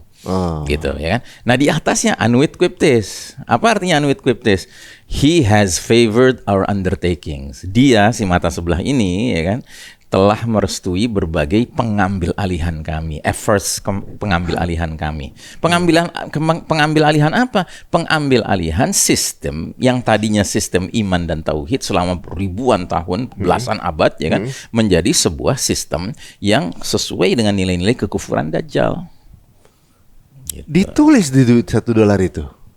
Iya, di $1 itu ditulis, ya kan. Annuit Quiptes, he has favored our undertaking. Dia telah merestui semua pengambil alihan kami. Gitu. Jadi adalah satu, ya maaf ya kalau saya boleh menggunakan istilah, suatu kenaifan, kalau nggak bisa dikatakan kekonyolan, kalau umat Islam menyangka bahwa tatanan dunia baru sekarang ini atau tatanan dunia sekarang gitu ya, itu adalah tatanan yang memberi kebaikan. Nggak ada kebaikan di dalamnya. Orang semuanya berupaya untuk disesuaikan dengan nilai-nilai kekufuran Dajjal. Kita ambillah contoh sistem hukum. Sistem hukum mengambil alih dari yang tadinya hukum Allah menjadi hukum jahiliyah. Kan bahasa Al-Quran cuma 2 pilihan. Afa hukmal jahiliyati yabun wa man ahsanu minallahi hukman liqaumi yuqinun. Al-Maidah 50, yang artinya apakah manusia menghendaki hukum jahiliyah? Dan siapakah yang lebih baik hukumnya daripada Allah bagi kaum yang yakin? Jadi berdasarkan ayat ini, hukum di muka bumi ini cuma ada 2 choices, 2 options. It's either hukum Allah, atau dia hukum bikinan manusia yang berarti sebutannya hukum jahiliyah. There's no gray area. There's no gray area, gitu, ya kan? Nah, jadi itu diambil alih. Terus di bidang ideologi, ya kan? Ideologi yang dulu berkembang namanya ideologi tauhid, ya kan? Sekarang ideologinya adalah ideologi macam-macam, sekularisme, pluralisme, liberalisme, humanism, ya kan, macam-macam, nasionalisme, demokrasi, ya kan, demokrasi gitu, ya kan. Jadi kita tuh sadar tidak sadar kayak nggak apa-apa deh, yang ini kayaknya cocok sama Islam gitu, ya kan. Kita berusaha memberikan pembenaran, padahal ini jelas-jelas sebuah attempt, ya kan, untuk mengambil alih semua aspek kehidupan kita menjadi sejalan dengan kekufuran nilai-nilai Dajjal. Sistem yang mereka buat. Ya, sistem politik, ya kan. Tadinya kita mengenal sistem politik kita prinsipnya adalah kedaulatan di tangan Allah. Sekarang kedaulatan di tangan siapa? Tangan rakyat. Ya, kalaupun bukan rakyat, oligarki. Kalaupun oligarki, seolah-olah rakyat gitu. Seolah-olah rakyat, ya kan, sebut saja gitu. Tapi yang pasti kedaulatan di tangan Allah sudah disingkirkan, diganti dengan kedaulatan di tangan selain Allah. Gitu, ya kan. Terus di bidang ekonomi, kita tadi punya yang namanya, dulu kita punya yang namanya muamalah syariah, ya kan, transaksi yang syar'i, gitu. Ada pembeli, ada penjual, gitu, dan itu sifatnya setara dua-duanya. Tapi diganti dengan apa? Sistem riba. Sistem riba, kalau kata Al-Quran, itu cuma menimbulkan 2 kelompok manusia, para penzolim dan para yang dizolimi. Cuma 2 kelompok manusia. Kalau sistem transaksi muamalah itu semua setara. Pembeli beruntung, penjual juga beruntung. Untung bareng, rugi bareng. Gitu, ya kan? Ini jadi sebenarnya bahwa sebuah sistem-sistem ini diciptakan dengan iming-iming inilah keidealan. Ternyata adalah inilah mengkontrol, ya, ibaratnya semuanya nurut dengan sistem itu. Jadi seperti seolah-olah semua yang hidup ini dalam satu kontrol gitu jatuhnya, kan. Makanya gambarnya piramid, ya kan, yang terpotong. Piramidnya itu adalah tempat di mana seluruh population of the world dimasukin ke situ dan harus mengerucut kepada pucuk pimpinannya yang simbolnya adalah the one-eyed creature, gitu. Tapi mastermind ini orang pinter banget ya, Ustaz. Apa Dajjal itu? Karenanya Ahmad Thompson di dalam kitabnya punya sebuah tesis. Tesis dia adalah there are 3 aspects of Dajjal. Ada 3 aspek dari Dajjal. Aspek oknumnya, individunya. Nah, ini yang belum nongol. Tapi ini yang banyak hadis-hadis Nabi menjelaskan tentangnya, ya kan. Terus ada aspek yang namanya sistem Dajjalnya. Ya, sistem Dajjalnya itu adalah yang kita lihat secara nyata di bidang ideologi, politik, ekonomi, sosial, budaya, hukum, pendidikan, ya kan, medis, farmasi dan sebagainya gitu. Yang nyata gitu kelihatan. Tapi ada aspek ketiga. aspek ketiga tuh the invisible, the apa istilah dia the unseen force, kekuatan yang tidak tampak. Nah, ini diwakili oleh apa? Diwakili oleh secret societies. Gitu, Illuminati, Freemasonry, ya kan, Knight Templar, kemudian Skull and Bones, ya kan, macam-macam gitu. Nah, di dalam secret societies inilah ya orang-orang yang sifatnya influential figures in the society itu dikumpulin untuk melakukan dua agenda dalam pertemuan-pertemuan rahasianya itu. Agenda pertama adalah membicarakan berbagai program-program destruktif di muka bumi ini, termasuk depopulation dan lain sebagainya, gitu ya. Sama agenda kedua adalah ritual menyembah iblis, menyembah setan. Itu ada di dalam pertemuan rahasia itu. Dan itu bukan sesuatu yang masih sulit dicari informasinya. Mudah sekali kita temukan. Jadi banyak sosok-sosok artis, penyanyi, bintang film, bahkan petinggi-petinggi, kepala negara, menteri gitu ya, taipan-taipan gitu kan, olahragawan kelas tinggi gitu kan, yang mereka dalam pertemuan itu tuh mengadakan ritual penyembahan setan. Itu banyak lagi bocor sini, banyak yang lagi bocor. Bener, kan, lagi gitu. Yang nggak boleh bawa handphone di satu, dan orang penting semua. Dan gitu. yang ngerinya adalah memang benar-benar mereka menyembah sampai ke tingkat sacrificing, gitu. Jadi ada korbannya di korban. Nah, korbannya itu benar-benar hidup, yaitu kadang-kadang bayi hidup, ya, kadang-kadang anak kecil disembelih. Udah gitu darahnya dikumpulin, dibagi-bagi, diminum, dagingnya dimakan, gitulah. Dengan keyakinan penuh bahwa itu akan menguatkan mereka bahkan forever young gitu. Akan menimbulkan dampak awet muda. Wah, sebenarnya seperti yang di film-film berarti sebenarnya ya. Apa Ya, itu karena penggambaran apa? film itu adalah bagian dari sengaja dibocorkan untuk menimbulkan rasa takut. Gitu. Ada juga saya dapat info, apakah benar entertainment juga bagian dari Ya, dari cara mereka untuk itu? Semuanya itu bagian dari tadi apa namanya? Undertakings tadi, pengambil alihan. Jadi kan bidang hiburan, kalau dalam Islam hiburan itu fungsinya apa? Fungsinya untuk membuat orang zikrullah, mengingat Allah. Gitu. Jadi semua bentuk aktivitas yang sifatnya bisa mengembalikan orang ke zikrullah itu namanya hiburan-hiburan dalam ajaran Islam, termasuk kita mendengarkan tilawah, ya kan? Kita menikmati kaligrafi, gitu kan. Tapi kalau dalam hiburan sistem Dajjal, dia apa yang diciptakan? Fiktor, pikiran-pikiran kotor, gitu. Dan segala sesuatu yang sifatnya rendahan, syahwat dan sebagainya, kan begitu. Gitu. Nah, jadi yang uniknya itu orang nanya, lo kok tahu dari mana? Katanya secret societies, kok bisa ketahuan gitu? Ya karena pernah ada kejadian dahulu seorang ulama, ya kan, ulama dari Lebanon itu terjerumus ikut Freemasonry, gitu. Iya. Terus dia ikut dalam secret meetingsnya gitu, ya kan? Dan dia cerita, jadi dia itu sempat sampai level 30. Sedangkan level tertinggi di dalam Freemasonry itu 33. Dan syarat untuk jadi anggota level tertinggi itu harus berdarah Bani Israel, Yahudi. Kalau enggak, mentok di 32. Nah, ini si ulama ini udah sampai 30. Ya kan? Nah, jadi ketika dia sampai 30, itu setiap naik level, itu ada baiatnya, ada pelantikannya, ada sumpahnya, ya kan? Dalam pertemuan yang sifatnya upacara gitu. Nah, itu dia menceritakan bahwa dia sampai di level 30 kaget.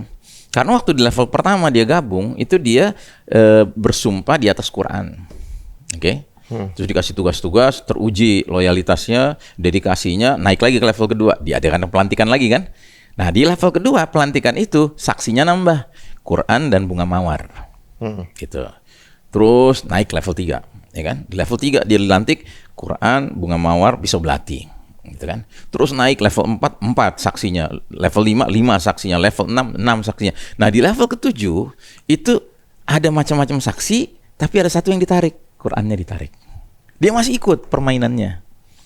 Nah, sampai di level 30 dia bilang waktu dia dilantik, itu dia harus melafalkan kalimat pelantikannya itu dengan awalnya in the name of Lucifer, atas nama iblis saya bergabung dengan organisasi ini. Di situ dia baru tersadarkan, wah ini Hizbus Syaitan, ini partai syaitan ini, nggak layak saya ada di sini. Alhamdulillah dia masih punya kesadaran ya. Dia kabur, dia tulis buku judulnya Gerakan Freemasonry. Nah, dari buku itulah kita tahu. Tapi bukannya katanya nih secret society ini, saya juga boleh dengar juga sih, maksudnya secara bukunya sendiri saya belum baca, tapi saya dengar ceritanya itu society yang kita kalau resign juga diikutin. maksudnya kalau kita selesai itu juga ancaman, berarti kita terancam juga gitu sebenarnya. Karena mereka kan selalu mengadakan istilahnya apa tuh, perjanjian dengan the devil kan, gitu. Jadi ada. Sekarang ini berarti kondisi sekarang mirip-mirip itu ya sebenarnya, mirip. Atau mungkin sedang kita nikmati sekarang nih ya. Nikmati kita sebagai yang konsumennya mereka berarti jatuhnya nih. Iya.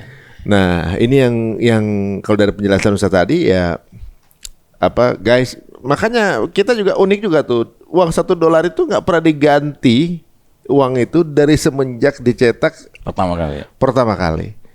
Nah ternyata di situ ya mungkin karena manusia kali ya, di situ dengan kebanggaannya bisa mengambil alih segala macam, kebanggaannya ditulis, dan itu yang membocorkan keadaan mereka sebenarnya secara jelas. Ya bagi mereka sebenarnya bocor nggak jadi masalah, karena apa, mereka feel they're invincible gitu. Mereka merasa itu bagian dari kita ya. Tapi lo nggak bisa ngapa-ngapain. Lo nggak bisa ngapa-ngapain. Karena sistem gue yang pegang kan gitu ya. All of you is under my control gitu. Lu kamu tahu pun nggak bisa ngapa-ngapain juga. Karena mau lewat mana? Karena sistem-sistemnya mereka yang kuasai kan gitu. Tapi sekarang benar juga nih apa yang dikatakan Ustaz, bahwa segala sistem ini ketika terjadi Fathul Makkah apa namanya, Taufan Al-Aqsa, sepertinya mulai rontok satu persatu. Betul. Karena sekarang orang mulai paham kalau demokrasi yang dianut dunia gitu, bahkan sekelas UN aja itu fail. Jadi suara terbanyak segala macam, ternyata nothing, fail. Ceasefire, mayoritas pengen ceasefire, anti genocide, asal yang punya hak veto itu mau menggunakan. Berarti kan semua negara yang lain hambanya si pemilik hak veto. Betul. Yang itu. Dan udah mulai sadar kalau ini berarti konsep yang gagal, konsep yang fail ini. Ya, dan jelas tidak ada keadilan di dalam. Dan katanya udah terjadi di beberapa politik negara-negara yang lain juga. Ternyata pernah juga kejadian seperti ini gitu, kayak tadi di Mesir, di mana gitu, di Aljazair juga gitu. Dan juga unik ya, setiap konflik negara, setiap negara konflik selalu ada negaranya Paman Sam itu. Waktu kemarin ada satu politisi namanya Henry Kissinger, ketika meninggal ternyata punya riwayat menjadi dokternya dari konflik-konflik di 30 negara. Berarti kan apa urusannya di negara-negara itu? Dia kan nggak ada satu warga negara Amerika, dan dia tuh nggak ada urusannya, tapi dia jadi sutradaranya perkonflikan itu. Berarti kan dia mengatur konflik, mengatur currency. Jangan-jangan secret society itu. Ya, makanya di dalam Al-Quran juga ada ayat yang menggambarkan bahwa setiap kali mereka Yahudi menyalakan api peperangan gitu kan, Allah yang memadamkan, gitu. Bahasanya begitu, ya kan. Nah, artinya memang sekarang ini kena batunya nih. Ternyata Tufanul Aqsa udah hari ke-129, bayangkan gitu kan, nggak kunjung berhenti. Gitu. Dan keluar terus tuh. Dan kelihatan itu mujahidin tuh resistant banget gitu. Ya kan, menghadapi tentara-tentara Zionis ini. Gitu. Menolak untuk menyerah gitu ya. Sekarang menyerah. mereka lagi kehabisan dana untuk melanjutkan ini, dan mereka cuma butuh alasan untuk bisa menghentikan perang supaya dana nggak keluar, tapi alasannya harus yang elegan, nggak ketemu. Benar, karena memang mereka kalah. Itu pengamat militer kafir sekalipun itu terang-terangan bilang bahwa Hamas has won, Israel has lost. Itu sudah jelas. Israel is moving towards strategic defeat, ya kan? Itu kata seorang mantan marinir 22 tahun, pernah di Irak, pernah di Afghanistan, sekarang jadi pengacara di bidang masalah kejahatan perang. Dia tuh bilang begitu.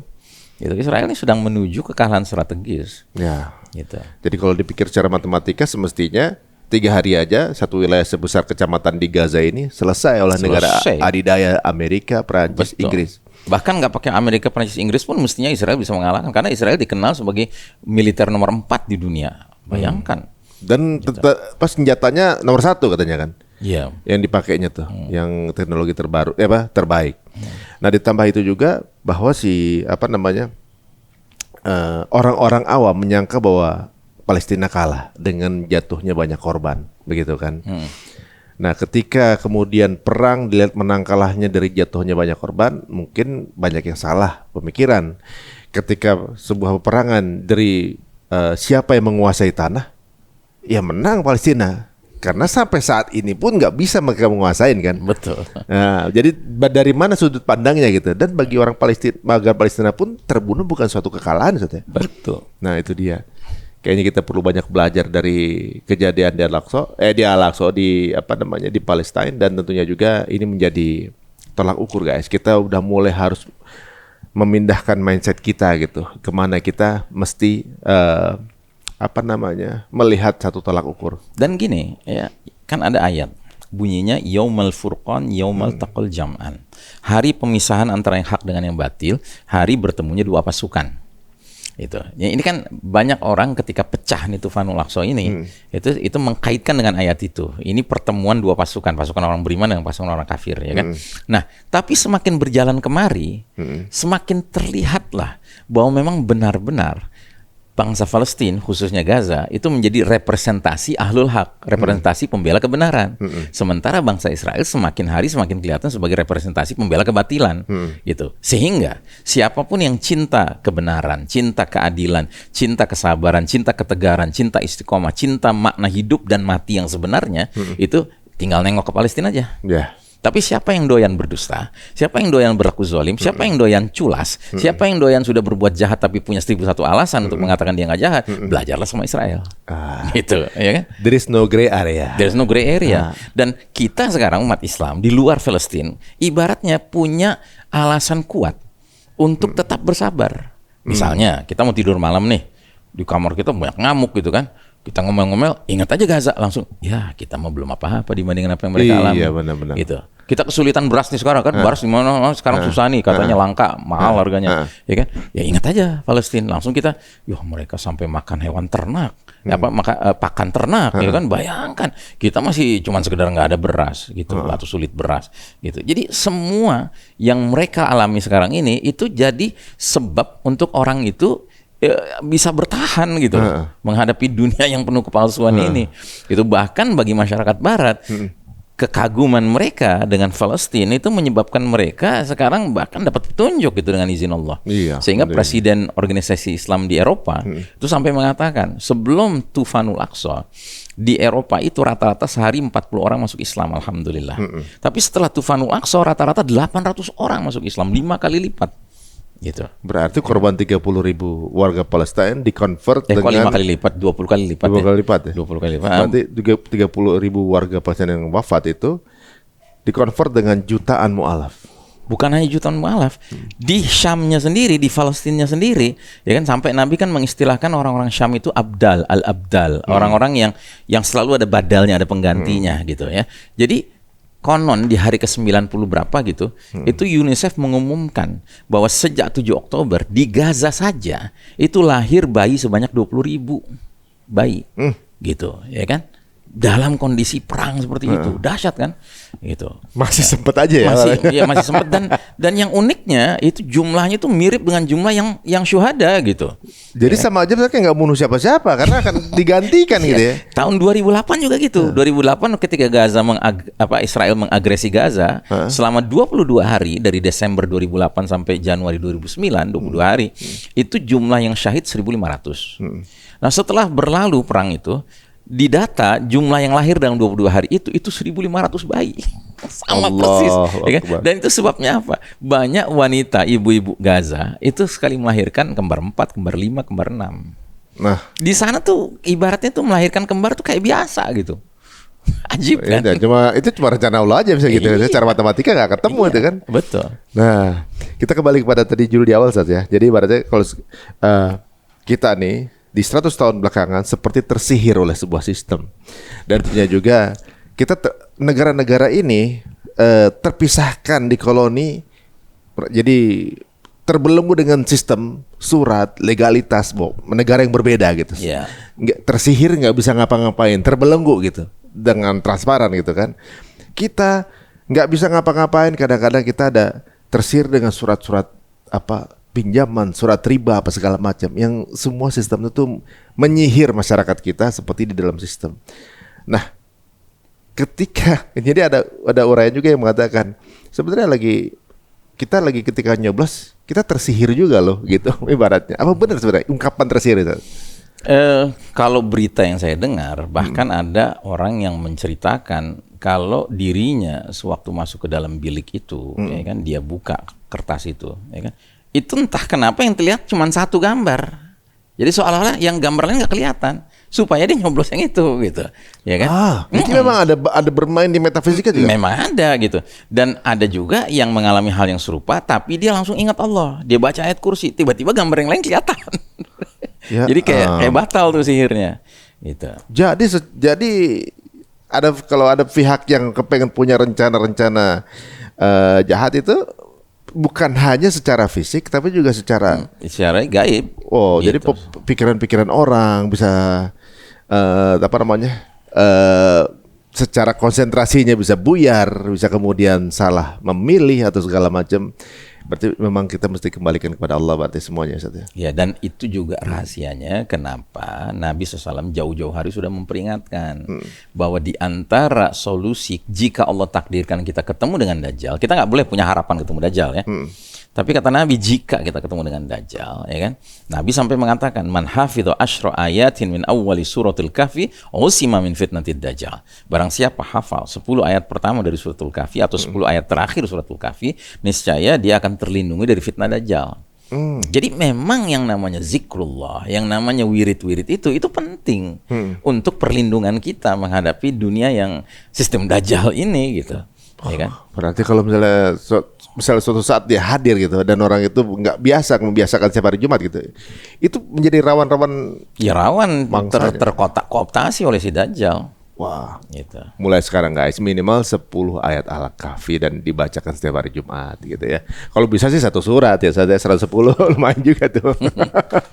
Waduh, ini sepertinya makin terbuka guys pandangan kita mengenai hal yang terjadi sekarang ini. Jadi nggak usah baper, nggak usah kemudian pilihannya yang sekarang sedang memimpin kemudian jadi sombong, yang pilihannya kemudian sekarang dalam keadaan biasa-biasa saja, dalam keadaan yang kurang beruntung secara angka, kemudian jadi baper gitu. Setelah mendengarkan uraian begini, kayaknya jadi santai-santai aja karena ini sebuah masa yang memang dipergilirkan ya saja. Betul, dipergilirkan. Dan jangan salah, dulu Nabi ketika menghadapi persekusi yang begitu berat, ya kan, banyak sahabat yang disiksa sampai mati dan sebagainya gitu ya.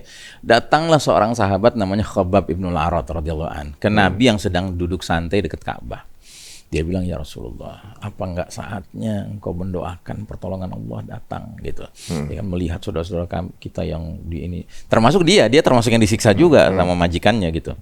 Ya kan? Nabi yang tadinya duduk santai langsung duduk tegap.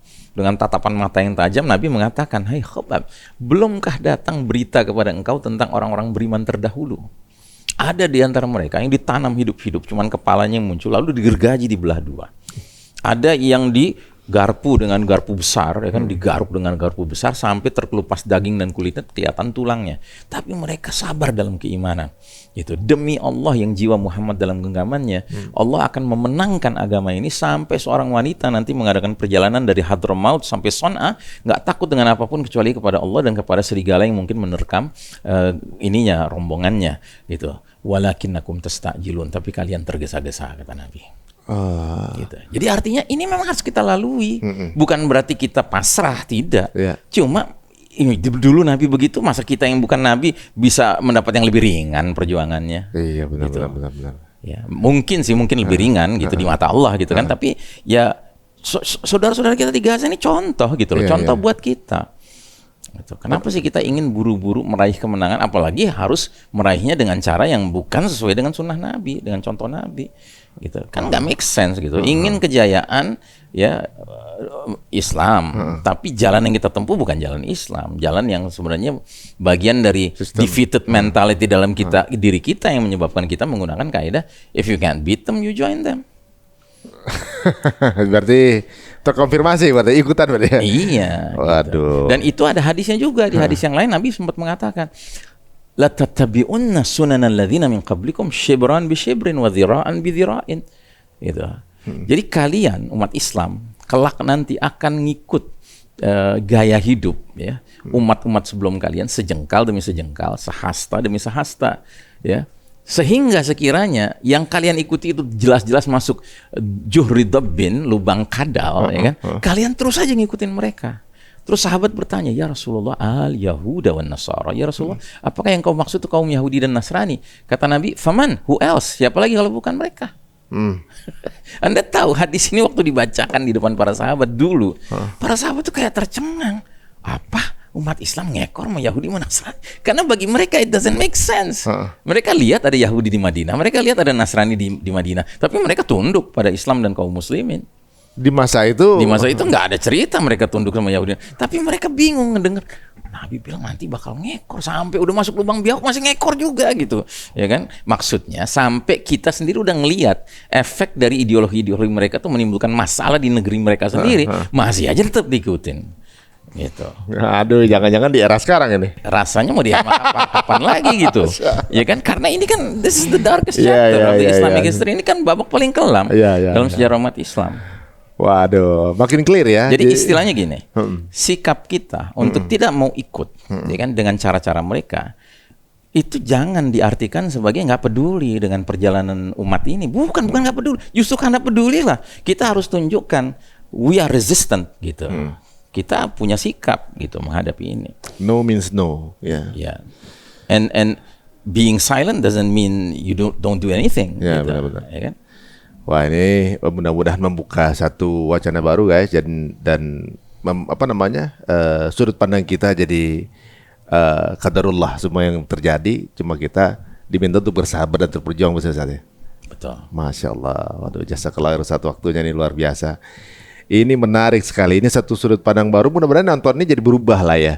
Ibaratnya nggak usah baper-baper banget ya sama kehidupan kayak gini gitu ya, karena semuanya sudah dituliskan dan kita hanya ikut menjalankan aja.